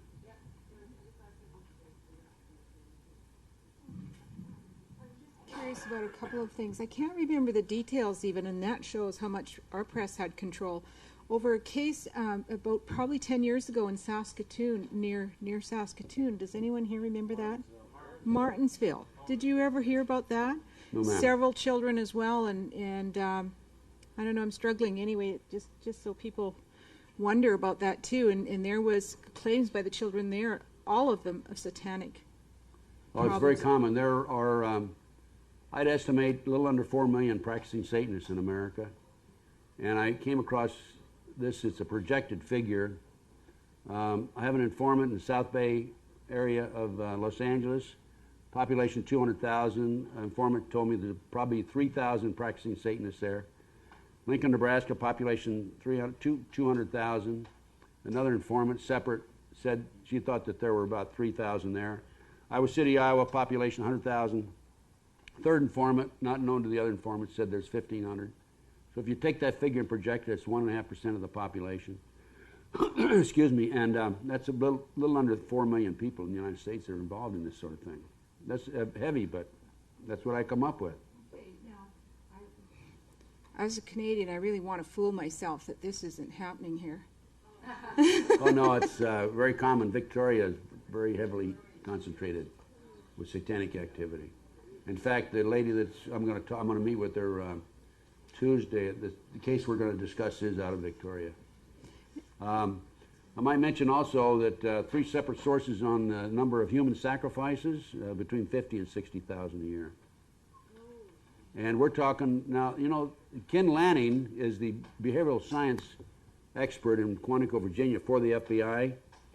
And even though I've furnished him and the FBI documents and upon document of information, he says that there's no organized satanic movement, it's only dabblers. And on the McMartin case, one of the best finds we had in the way of an artifact was the kid said there was a tunnel next to the west room. It was a school room.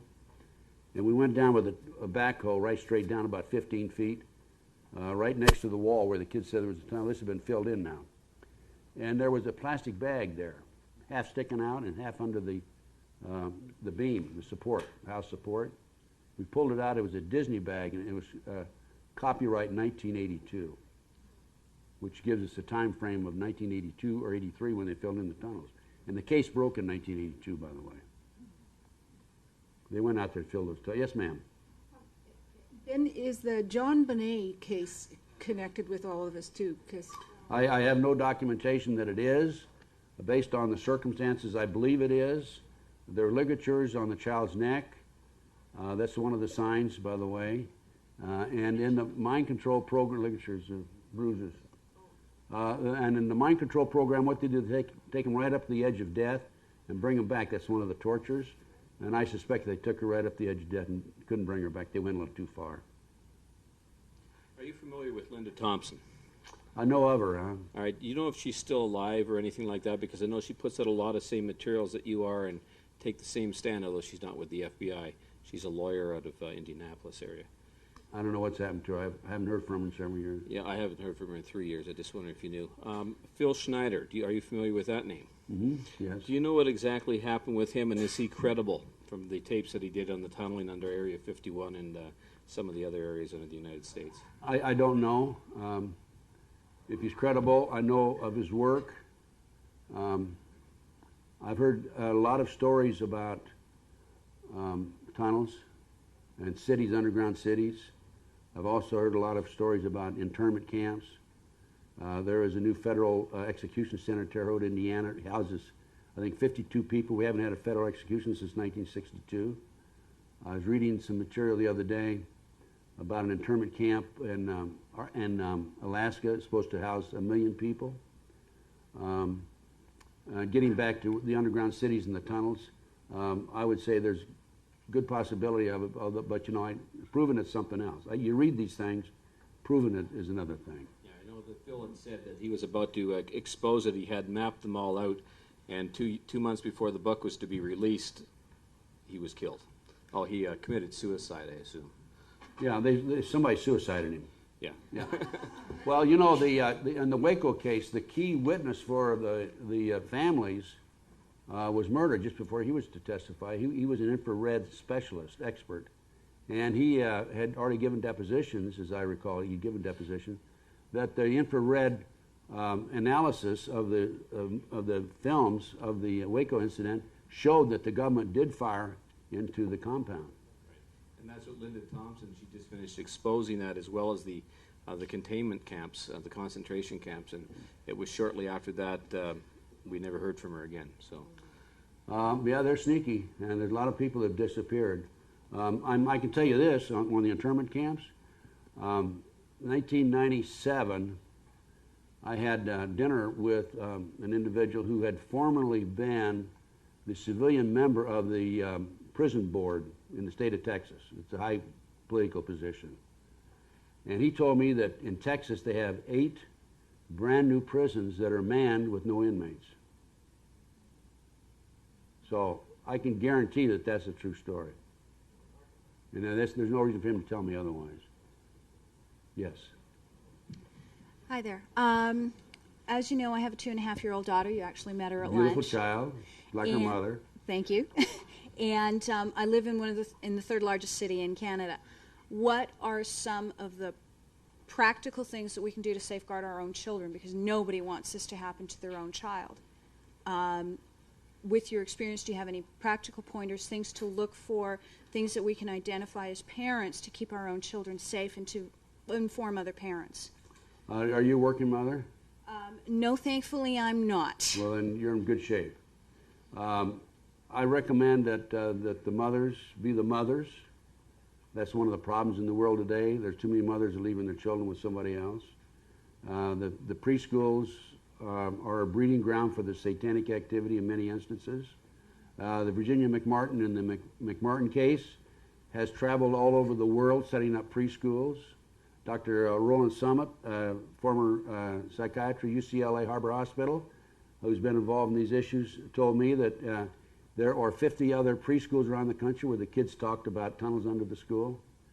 So the main thing, as I see it, with your children is to watch your children like a hawk. Don't let them out of your sight. I've known of kids who were kidnapped in grocery stores when their parents were shopping in the grocery store. The kids go around the corner, they never see them again. I know a mother who was shopping in the grocery store, and she looked up, and this man was carrying her child out the front door. And she ran out and grabbed the kid, and the guy went on and laughed. So I think the main thing is to, you know, watch your child like a hawk. Don't turn your child over to anybody else.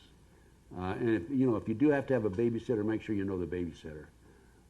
One of the things that they did with the kids in the McMartin case is they would tell these little 2, 3, 4-year-old kids in front, after they would burn the babies or sacrifice the babies or cut them up, we're going to do this to your brother, your sister, your mother, your daddy if you talk.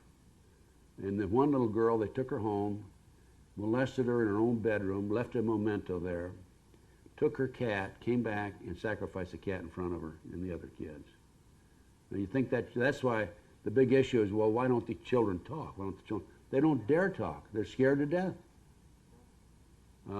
Main thing is just watch your child closely. That's all I mean. Now I have a list. If you are suspect of your child being molested, or if you do have your kid in a preschool and you think there's a problem, I have a whole checkoff list of things to look for, like blood in the diaper, change of personality, the child has an unusual interest in her genitals, his or her genitals, that sort of thing. That's a list of about 3 or 4 pages long. And if somebody wants to drop me a note, I didn't bring it with me, I'll be glad to furnish it to them. By the way, while I'm thinking about it, I've got I've got some fantastic research over there. I got some great videos. Normally those videos sell for like $23 in the States. If anybody wants them, I just soon not take them back with me. I'd like to leave them here in Canada, to be honest with you. I'll give them to you for $20 each, which is about $12 US. Anything on that table except the Bryce Taylor, you can have that for $20 flat across the board. I have an article here that I meant to say something about during the lecture. It was in the recent National Enquirer. It's about all the people that have been killed, murdered, suicided, or suspiciously dead from the Clinton administration. The number's up to 45 people.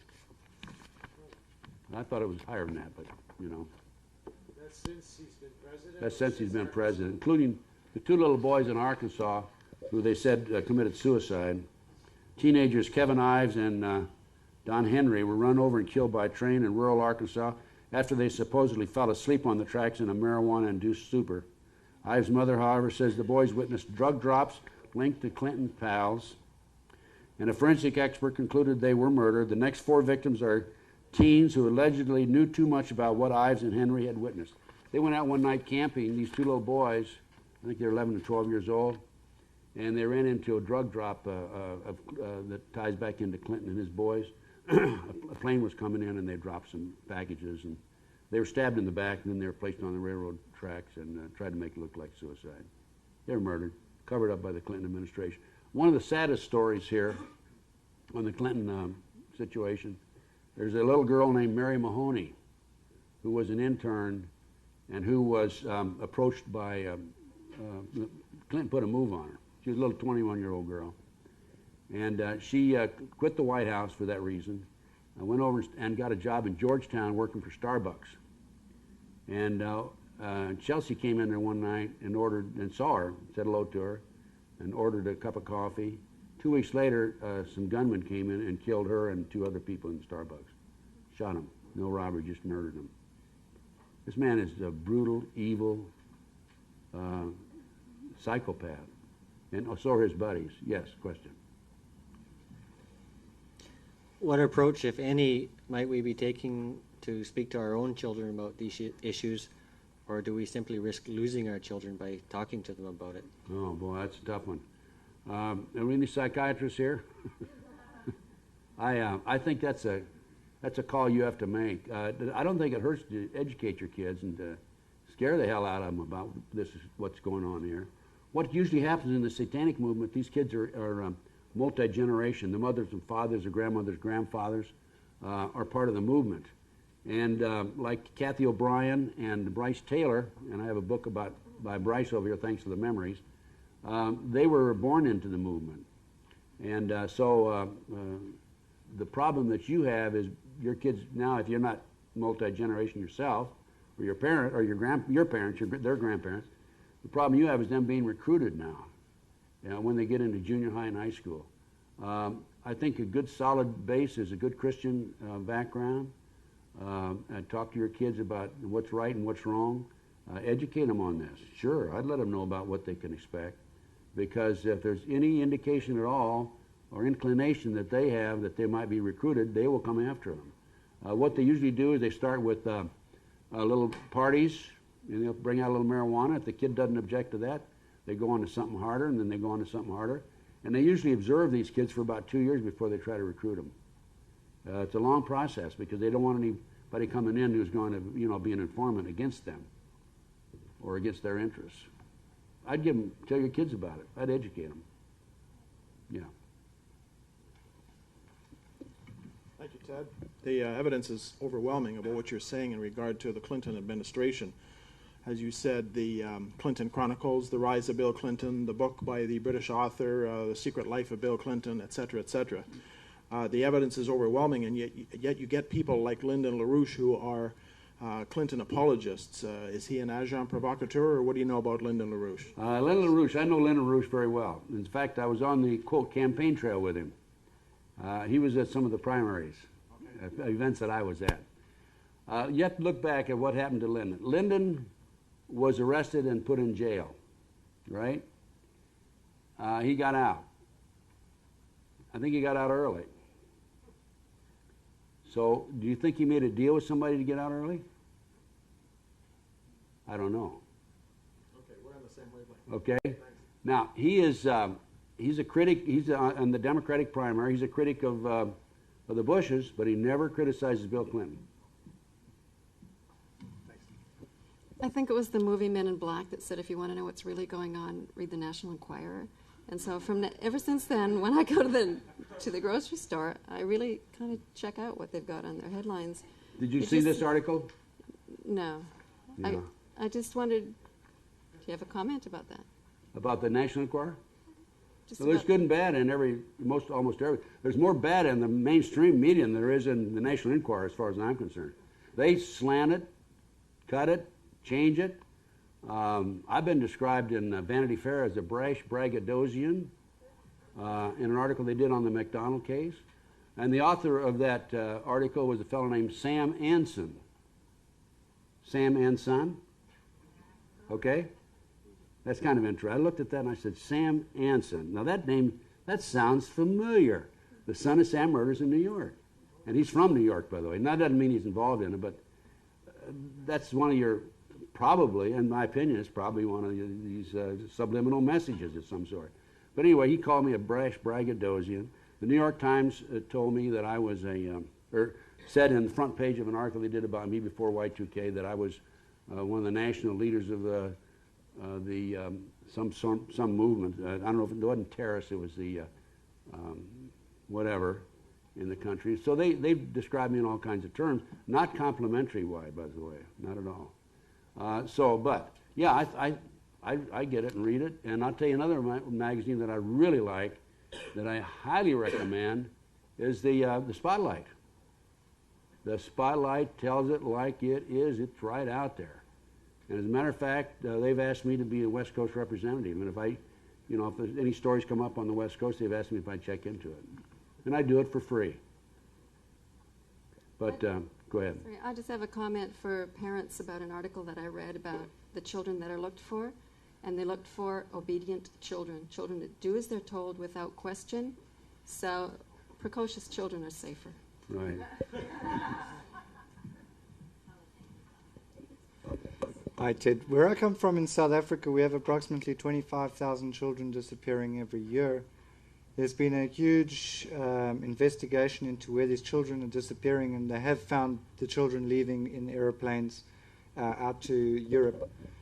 These are street urchins and children that have been given $5 and told they're going on a trip overseas, and their parents actually say that's great, and they're going to get uplifted and things like that, and they're going to get an education overseas, and they're going into sex slavery and Satanism. There's been a lot of evidence of ritual killings. They found one burial ground where 15 children were buried under a bridge. What happened? The police there put on a concerted effort to investigate these deaths and things that were happening, but they overzealously went on a witch hunt, and anybody that was into any kind of alternative thinking was all of a sudden branded as a Satanist. And the police were going around from school to school giving talks and asking children to snitch on each other and go to the headmaster so they could draw up a list. Just because my father was a homeopath, I was all of a sudden a Satanist. They came to our house and they, under the Security Act, pulled the house apart trying to look for satanic articles and things like that. Subsequently, we found the head of the department researching this was a Satanist himself. Yeah, they've infiltrated. This stuff tells into the Illuminati, the drug operation, pornography. And still to this day, I practice alternative medicine in South Africa and still branded as Satanist because of a very closed-mindedness. And I just want to know where they draw the line where Satanism actually starts and ends, because people who are generally free thinkers who use natural products, for instance, can be labeled as such as well. Well, I've been told by people inside the cults and at high levels that the communists have infiltrated the cult drug network in this country today. And this is all part of the communist movement to take over from within. And I have no reason to believe it isn't true. There's another thing I would like to express that I've noticed when I've been up here in the Starbucks stores where all the kids are hanging out. If you look on their fancy murals they got on their walls, every single wall in every Starbucks store has the pyramid with the eye bleeding into a chalice, a satanic cup. Yeah, I Look at noticed that that carefully. too. I've noticed that also. You'll see that Illuminati pyramid almost every day. Yeah. Thank you. No, go ahead. Yeah, you got a few minutes. You had mentioned a number of other people that were relaying information onto you, and some of them had been killed. What? We're all obviously thankful that you haven't been killed. But what has accounted for How am I your alive? safety? Yeah, why am I alive? I'm alive for several reasons. The last time anybody attempted to do anything to me was in Nebraska. I was in John DeCamp's office. I called Omaha, 50 miles away, to arrange to meet somebody at the Bohemian restaurant. And I met that person at 12 noon. And then he and I went out and did some work. It was on the Johnny Gosh kidnapping case. I came back at 3 o'clock. I left 3 o'clock, drove back to Lincoln. At 3:30, I was doing 75 miles an hour down the freeway, and my right front wheel came off. And they had loosened the lug nuts on my wheels. That was the last time. I've made it very clear, first of all, back in the early 80s, when I had this problem, the security problem with gunmen in 1982, I had developed a lot of information about homicides that had taken place in the United States by the cults, and I had information about 18 homicides and who committed them, where the bodies were, if there were bodies or otherwise, details of the homicides, and I put those in an envelope and I was ready to mail them out to a dozen people if anything happened to me or anybody in my family. That's number one. Number two, I had lunch with the fellow about that time in order to get the cult hit off of Florida and Houston out off of me. That would have been 83. And I knew that he was tied into the network, and I had said, let's go have lunch. I went and had lunch with him. I told him, I said, if anything happens to me or any members of my family, there will be retaliation. I think you should be aware of that. And I've arranged for retaliation in a dozen instances. Not the dirt bags that are coming after me, the people in the surveillances, they're sitting half a block away. They quit, by the way, when I started chasing them out of the neighborhood, they quit running those surveillances on me, those permanent surveillances on me. But I do get a moving surveillance once in a while, and then I turn around and go after them. They think I'm crazy. They might be right, okay? Let them think I'm crazy. And they think I'm paranoid. They are right about that. But a little paranoia is good. You know, it makes you safe. But in addition to that, I've arranged for retaliation, and I've had a lot of publicity. I've made a lot of newspapers, like the front page of the LA Times. I've been in People magazine here recently. And I've been on a lot of TV shows and radio talk shows. I have my own show, on Stan Solomon's show and all that. So if they do anything to me, it'd be counterproductive. It'd just give me credibility. And I don't think they want to mess with me or my family. They really shouldn't. It'd be very dangerous for some of them. Just two quick questions, and the second one I think is maybe it's rhetorical, but if you were able to round up these people that were committing these crimes, Clintons, members of the Illuminati and stuff like that, what do you think would be an exact punishment for their crimes? I think you have to consider the facts and the evidence to be gathered before you can make a conclusion as to what should be pumped. Anybody involved in murder, as far as I'm concerned, they should be executed themselves. I mean, I think we all agree with that. yeah, oh yeah. The other one is These people are animals. They're evil people. You mentioned earlier that you considered yourself a Lone Ranger. Have you been looking for a Tonto? No, I don't even trust Tonto. Okay. I'm a Lone Ranger without Tonto. I have a National Enquirer type question. Everyone's afraid to ask it. You might not want to answer this, and if you don't want to, it's fine. But can you bring us up to speed on the Art Bell thing? A lot of us are witnesses or listeners of Art Bell, and I'd really like to know. You don't have to say a whole bunch, but I would really like to know. Yeah. If you think that, like, he never says nothing about Bill Clinton either, never. And I wonder if you think maybe those guys in the black suits got to him. I don't mind you asking that question. Okay. I'll tell you what I'll do. I'll give you the information right out of the court records, but I can't say any more than that. I guess you're all aware that Art Bell sued me for millions of dollars. Are you aware of that? He's a radio talk show host down in Pahrump, Nevada. He was on 5 hours a night, 6 nights a week. He's heavy into the UFOs and Area 51 and all that sort of thing. And when I had my radio talk show, December the 9th, 1997, I had a fellow named Dave Hinkson on my show.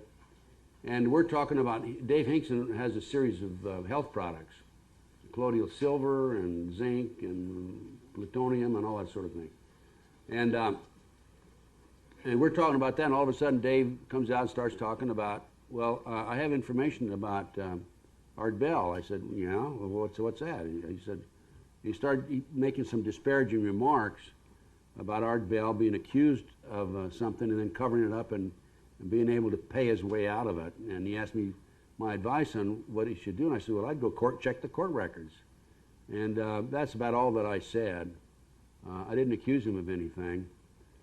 And then we went on to another topic. A woman from West Virginia called on the show, and I said, yes, Ruth. Her name was Ruth. And that was it.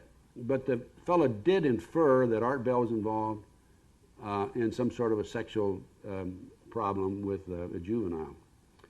Well, next thing I know, I'm being sued.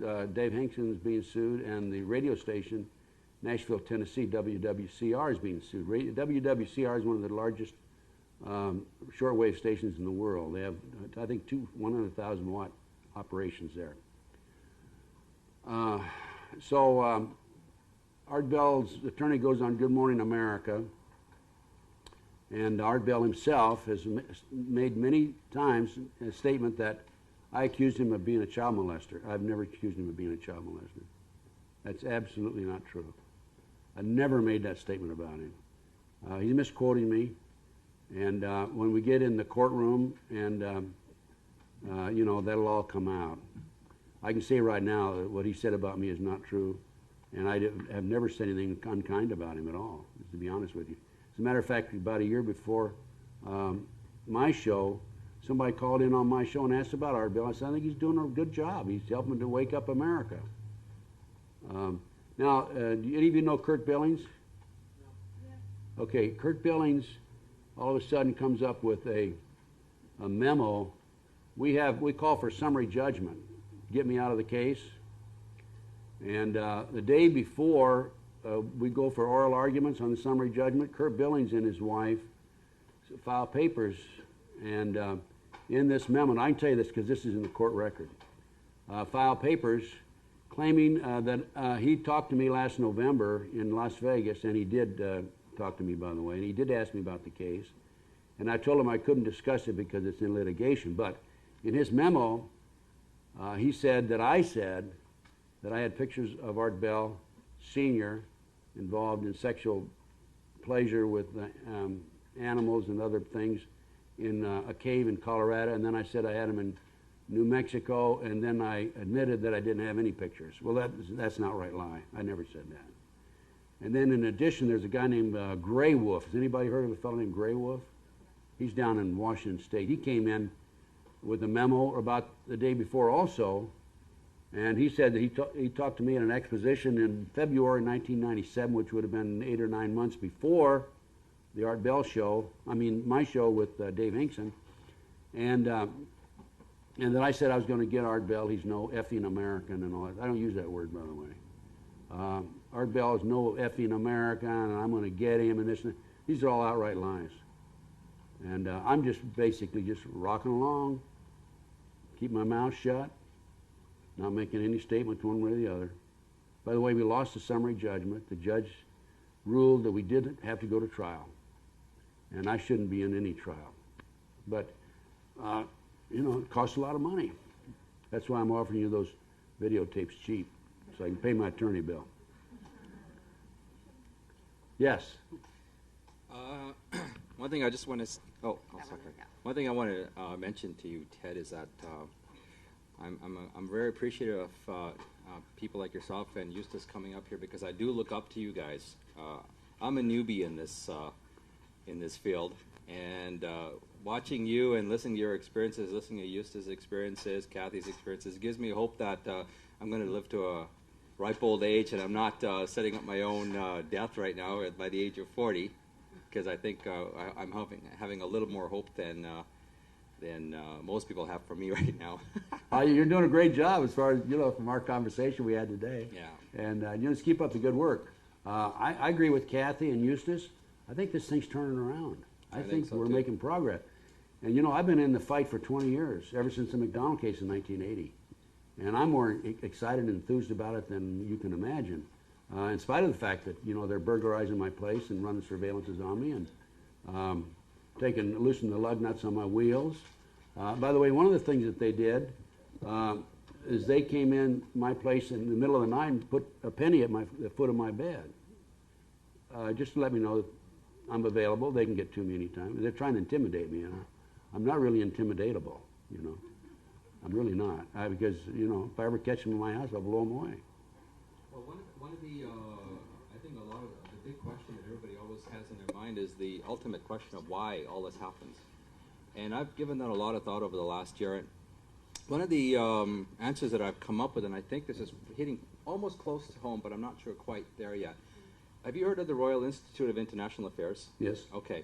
I understand that George Bush is actually a member of the RIIA, which is run by the Queen of England. And as far as I understand, everything stems from the RIIA, which is where George Bush and everybody else connected with the presidency and in this organization takes their orders from. Everybody who's involved with satanic cults and the Masonic rituals takes their orders from the RIAA or RIIA.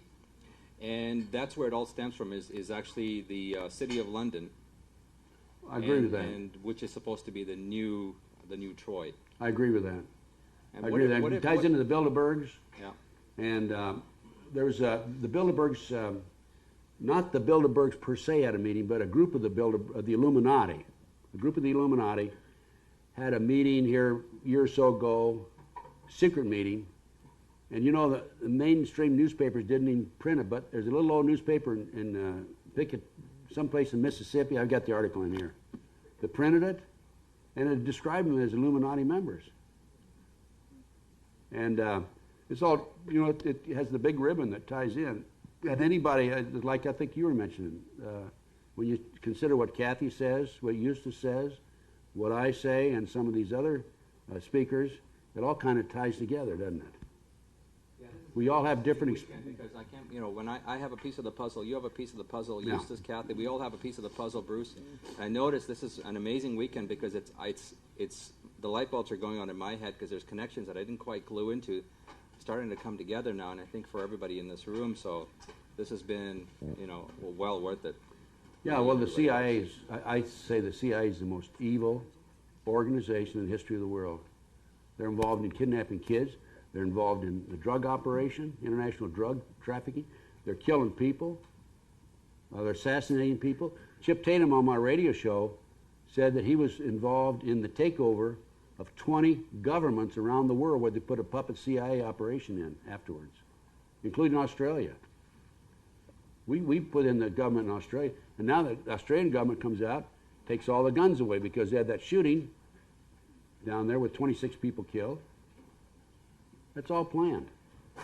Last question. Can you comment on the New Age movement? Can I what, ma'am? Comment on what they call the New Age movement. Yeah, the New Age. The New Age is I don't know that there's a New Age movement right today. I think that's kind of pre-hippie day, wasn't it? Part of the hippie movement back in the '60s. Not really. What do you? I think it's even bigger now, dude. Do you? 2000 to 212. Yeah. I haven't done any research on that. Can you comment on it? No, I'm just. Yeah. I'm curious. For instance, there's a lot of people out right now that are teaching, working with personal light vehicles to do with sacred geometry, that Right. kind. Okay, so that's what I mean. And Astrology and that sort of thing. yes, but I do that work, and I'm sure in hell not a Satanist. Well, no, I don't. I'm not saying that every New Age person is involved in the satanic movement, but I know that a lot of the people in the satanic movement are involved in astrology and that sort of thing. But just because I make a statement like that doesn't mean it applies to everybody. Yeah, I don't know that much about the New Age, really. Are there any New Age experts here that want to comment? We haven't got time for comments, I'm sorry. We're all through. We are all through. I'm going to put my Thank you so shoes much, back Ted. on, and You're that's it. wonderful. Thank you very much. Thanks.